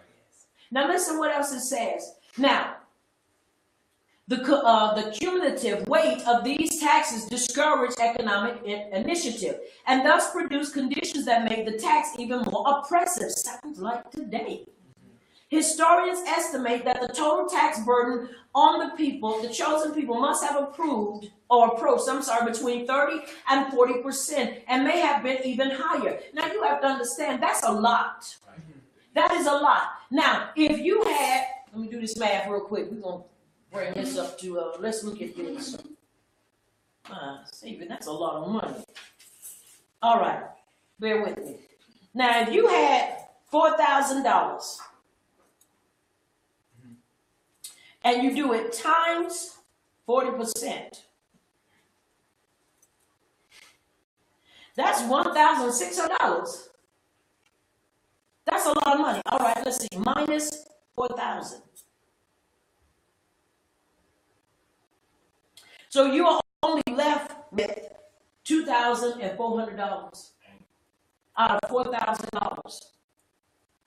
Now, some would say, well, that's not that bad. I beg to differ. That's right. I beg to differ, because that's almost half of what your money is. That's right. And you tell me I got to pay for all this stuff and I don't even really get the benefits of it. Once again, as vile as they were then, they're just as vile now, because they may not tax you 40% and one not. But let me tell you something, by the time you go to this store, that store, and that store, and then pay your taxes on your car, pay taxes on your house, pay taxes on this, you done been nickel and dimed. And you pay for stuff that I'm looking and saying, why paying for that? I'm going to college. I'm not going to college. Why I got to pay $200 and something taxes? Well, that's why, okay, I'm sorry. You know, none of my children are interested in going to college. So why can't I get that money back? And then when you say, well, we homeschool, why should we pay for we pay for bonds for the school, and then we pay taxes for the school? And I'm saying, well, can we go into the library? Can I go in and use all that stuff? And they won't let you do it. But yet I'm responsible for their upkeep. Are you understanding where I'm going with this? So you can understand why they had a hatred for them because of that, what they had to follow. Now, once again, that was their job, and they had to get paid at least a decent price to be ready to be taking all that. Now, let's look at what it says. Now, once again, at 40%, that is a lot of money. How taxes were collected. The Roman taxes were collected by a class of independent contractors, usually Jews who worked in close association with Romans. So you have to understand, this is what made him be hated as well, because they're like, you're a friend with the traitor. You are a traitor. You are friends with those that are not our friends or have made alliances with us. You are friends with the enemy. Y'all know if somebody go work, especially one of us, you know how they did, I ain't going to call his name, how they basically blackballed him for going and talking to Trump. Oh, y'all hear me? They got him real good. So you can imagine how that was going on as well. Now, once again, it's important that we understand the atmosphere that was going on. And no matter where we are, no matter what we were doing, guess what? He was willing to come and get us. Now, look what takes place. The tax collectors paid a fixed sum for the right to collect. Anything they collect above what they paid for the franchise was profit. This led to considerable abuse. So you start thinking, not Matt T. Yahoo. You think he was going in there turning over some tables and turning over some chairs and turning over some dinner tables to get some money? He was a tax collector. You would think he going in there, you know, because we really don't put them in their, the character of their job. Right. And so here it is, you have to go in and you have to be a little, you know, abrasive. You have to be a little, you know, mean. What you hiding in there? What's under that bed? Do you have any secret doors or secret, you know, cubby holes? I need to check it all. So that meant they had to be aggressive. Aggressive, because that was their job. Now this says, for example, a tax collector would open every cart of traded goods, arbitrarily assess its value, and exact the payment. Man, you talk about shaking them up. Sound like the mafia. Assessments were typically inflated. There was no recourse or appeal for an unjust assessment. Tax collectors also made money by threatening false charges of smuggling, then extorting hush money. They often targeted citizens unable to pay so that exorbitant interest could be charged. You start thinking, oh my goodness. Now, once again, we don't ever think about why they were so disgruntled with tax collectors. Now, once again, it's important that we understand. But Yahusha didn't care what he was his, and he wanted him back. That's right. And he wanted him back. All right, the position of the tax collectors in society. Tax collectors were despised by their fellow Jews or Ibram. I like to say Ibram or Hebrews. They were an ever-present symbol of foreign oppression. They used cruel methods to become wealthy at the expense of their countrymen. And they worked in close association with Gentiles. Now you have to understand who they're talking about now. For these reasons, tax collectors were treated as the lowest class of sinners. You can see why. You coming in and I done just got my stuff and you go and open up all my stuff that's sealed. Then you go in and take your nasty hands and take what's mine. Now I got to go back and reassess because you done went and took yours off the top. You know how unstable that made their lives? Just like how when they come in and you know you owe them bills and they come in and take that money out your state tax and you start thinking, boy, I had that plan for something else. And they come in and take it. And you say, wow, you didn't give thought to what I might have needed. You didn't care. So you just took it. Are you understand me? Then you charge an administrative fee. So it's the same thing. Are you understanding? Yes. Now, They were treated as lower class of sinners. Socially, they were rejected. Politically, they were regarded as traitors. Religiously, they were excommunicated as apostates. Being a tax collector created an indelible black mark on a man in the eyes of the people. Well, what are we putting it? A black mark. Let's say a smudge on the people. Tax collectors were not allowed to hold any office of community responsibility. They were not allowed to testify in courts, legal courts. Rabbis debated whether it was possible for a tax collector to experience true repentance. Wow, you start looking at all the stuff they had to do.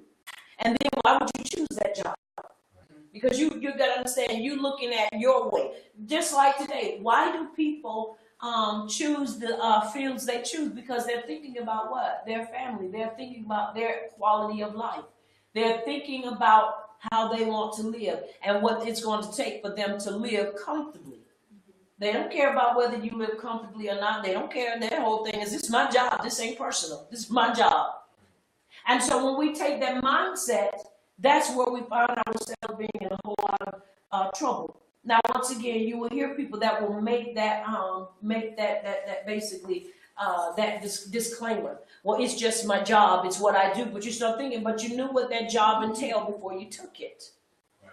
You knew what it was before you took it. Are you understanding me?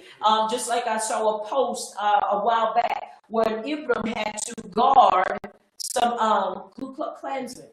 And so everybody was calling him a coon, and, you know, that's his job. That is his job. And so am I justified and am I defending him? Absolutely not. That's why I wouldn't be a policeman. Right. Because you know you have to protect and serve those who you are basically, that's under your jurisdiction. Right. Whether they are skinheads, whether they are murderers, whether they are pedophiles, it does not matter. If you are an officer, you are to uphold that law. You are to uphold that credence that says you are to protect and serve. This is why it is important for us as Hebrew that we don't go and choose a job that's going to cause us to have to be hypocrites. And then when we at work, we want to holler about it's my job, but then when we get off, we want to treat us like we normal. When we go in and ramshack people's houses, we ramshack their lives, and then we say, but it's just my job. It's just my job. I got to do my job because I got to feed my family. Well, you have to understand, feeding your family means destroying my family. How is that equality? That's not. It is not. So you have to understand why it was an issue then and even why it's an issue now. Do you not know, and I'm going to say this quickly and then get off of it, that there is no law and neither anything in the Constitution about paying taxes? But if you don't pay them, they'll throw you behind jail pretty quick. And everybody that is going up against the IRS, once they get so far and try to take them to the Supreme Court will not accept it. You have to understand, they in cahoots. Because they got to be something. You're going to tell me that I can't take them when they cannot prove anywhere in the IRS that taking taxes out of people's money is legal and that it's right. But yet we get hit with taxes every pay period. Once again, I'm just keeping it real. That's right. This is what they dealt with. This is what they went through. And I saw the documentary where many, they stopped working. They said, no, it goes against my moral code of ethics and my standards. But you know, some of us will hold on to them jobs just because it feeds our families. Now understand, I'm not saying don't feed your family, but I'm saying use wisdom. Because when you take out of somebody else's mouth to feed your child and you know it's wrong, you're going to be judged by that. That's right. Mm-hmm. Because that's wrong. That is wrong. Now, once again, that's why it's important for us when we choose a career, that we choose one that's going to be beneficial for the whole mishpachah. Now, that may be putting it out there real strong for many people because, you know, we feel like, you know, it's just us and nobody else. But that we have to understand anything we do, we ought to do so that we can provide a service for our people. And in providing a service for our people, we can help to build our people and we can cater to our people for what we need. And that way, we're able to build not just camaraderie, but we're able to build community. And we're able to be a baruch to those that need help. But if we can't, then how does that help us? Once again, it's important that we understand. And anytime we're choosing careers, make sure that your career is to help those that, all of us that are walking in truth. Because when it's all said and done, when you lay down at night and you lay your head down, you want to lay it down in shalom, and you want to make sure that you've done everything that Abba Yah has commissioned you to do. And if that means not taking certain jobs and so forth, then that ought to be, especially when you love him. That's right. And then you have to understand he didn't care what it took to go get him, he got it. And he didn't care what other people said. That's just how much he loves us. Now let's look at what it says once again. They were not allowed to testify in legal courts. Rabbis debated whether it was possible for a tax collector to experience true repentance. Given the status of tax collectors in the society, it is remarkable that Yahushua reached out to tax collectors like Zacchaeus and Mattiyahu. The power of redemption is so great that there is no class, talking about Israel, of people beyond the scope of mercy, talking about us as a people. Because you have to understand that right there just made it even a greater blow to us as a people. Because now, not only are you a tax collector, which is considered a traitor to us as a people, but now you have to use unethical practices. Now you have to go in and you have to basically be abrasive and harsh to get what it is that they told you to go and get, even if it is a family member. So it's important that we understand. Now, somebody may be saying, well, you were basically trying to tell us, you know, how we're supposed to live our lives. Exactly. I am. I'm telling you that you need to choose a career if you're going to be a career person that's going to be beneficial to us as a people. That's right. Especially if you are awakened, you are a born-again believer. Because if we can't cater to one another, then what is the point of trying to be, or what is the point of even trying to connect? Once again, we got to get rid of that stinking thinking and get rid of that mindset. And it is so. And it is so. And it is so. All right. All right. And it is so. All right. Now, if we have cut off for any reason, don't quit or stick with us. We have 2 more scriptures that we're going to cover, and we will be wrapping it up. But our internet is going in and out. So pray with us as we continue to move forward. All right, now, we saw that. Now let's look back at what is being said here.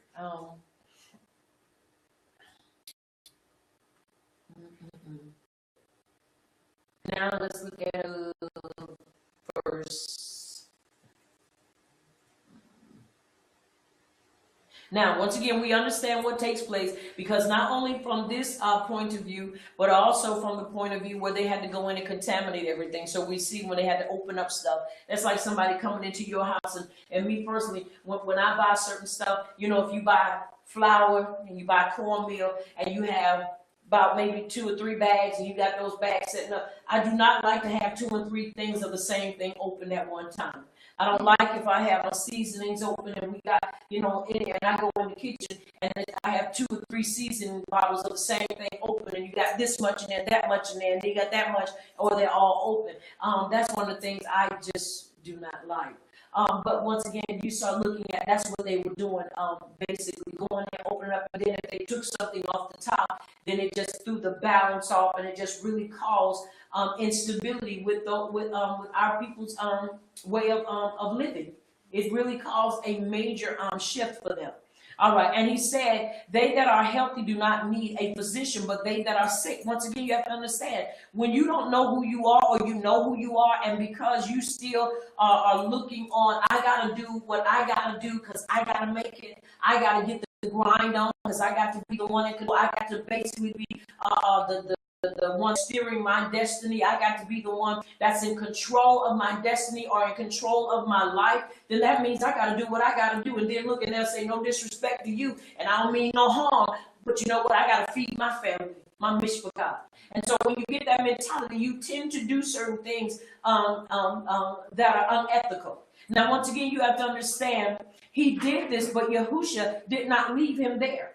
because he understood that he was sick and that there was a problem. He was outside of Torah truth, because any Torah believer would be foolish to go and get themselves in a position when they know that it's going to take them being vile and being disrespectful and just not being Ibram if they are with certain jobs. So it's important that we understand and that we choose wisely. So once again, he said, look, these, in other words, they're not happy and they need me, and I'm here to show them the way, the right way. All right, now, let's look at the footnotes real quick. Now, the word Yahusha is implied but missing in the manuscript. Now, it was Ephraim who was sick, but Yahusha declares Yehuda does not need, but Ephraim does, as he came for them. The term physician is a rabbinic term for the Mashiach.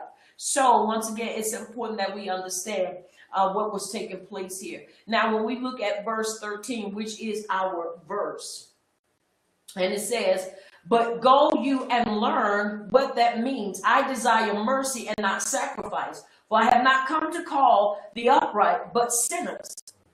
Are you understanding? This is what is important for us to understand. Very important.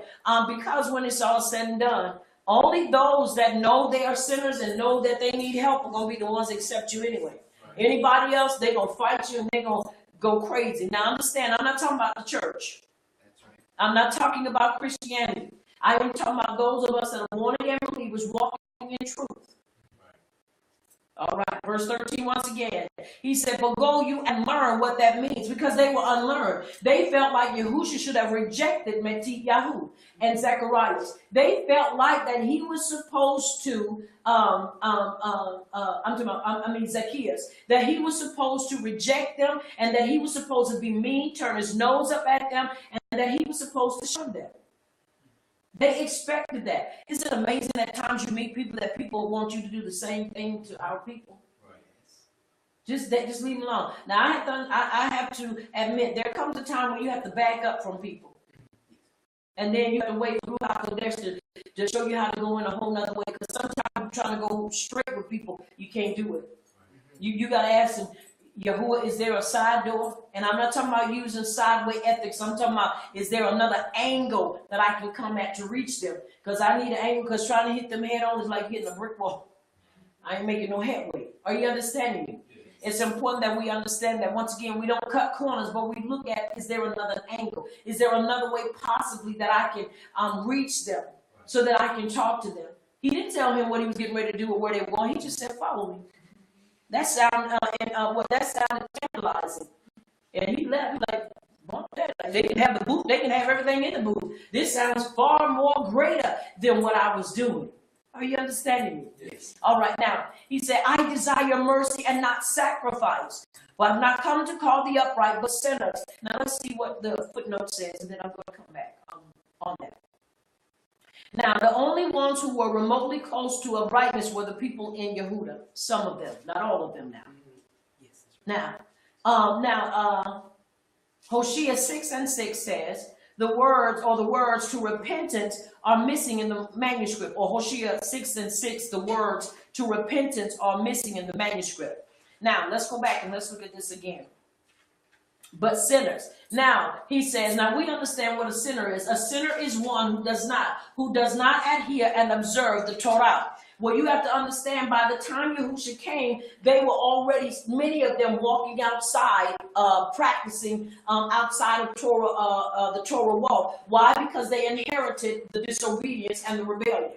And so, because they were already practicing it, many of them had already fell into heavy and deep, and so they continued the practices, but they were still prostituting sheep. And Yahusha came directly and specifically for the prostituting sheep. Now you have to understand, if you go looking for a prostitute, what do you think you're going to find? You're not going to find them in a ball gown. You're not going to find them living a life that's spotless and clean and everything is everything. You're going to find them in some horrible situations. And they can have all the money in the world, but you're going to find them in a position, because if you're not walking according to Torah truth, then you are living a nasty life. That's right. You're living a nasty life. Why am I saying that? Why? Because outside of Torah truth, there is no truth. It is no truth. And so once again, it is important that we understand. And because they looked at them as being nasty, vile, dealing with them was degrading. And so it was like, no, we can't deal with them. But he said, now you go and go learn this. You know, Yahushua was a boss. He said, go learn this. He didn't cut them in half, and he didn't even debate with them. That's right. He said, but go you and learn what that means. I desire mercy and not sacrifice. For I have not come to call the upright, but sinners. See, they was trying to school him on who he needed to get, who he needed to basically focus on. And he had to tell them. He didn't debate with him, and he didn't get sharp with him. He just said, go learn this. He said, go learn what that means. It's important that we understand with our hearts, and understanding with our hearts, and guess what? Our mind, because it's the processing center, it processes through our mind and filters through our heart. It comes right back to our mind, and that's when we're able to understand what is being said. Once again, they were up on sacrifices, but when it came down to showing mercy, they had no tolerance. Like some, they have no room for mercy. And that's not what he desires of us. That's right. He didn't come for the upright, but for sinners. Our message is to those that are not walking in truth, and for those that are still learning. Why? Because you got to come all the way out of this thing. No vacillating, no room for messing up, no room for falling behind. We've got to maintain and keep up. You know, like how troops are in the military, and when they do their cadence and how they do and how they move, everybody has to be in sync, and everybody has to do it like one man. You look up, nobody's missing, and I mean, we don't look at it, but even those that do the goose step, boy, they have that thing down pat. You know, they do that in their sleep. But when you learn how to walk in a format and in a forum that says we are one and we move as one, that is what we're supposed to be doing. Once again, it's important that we understand. And when you come and you're still learning, just admit, I'm still learning and I need to learn. That's right. Don't get out there trying to be something you're not, because when you do, you will be brought to shame.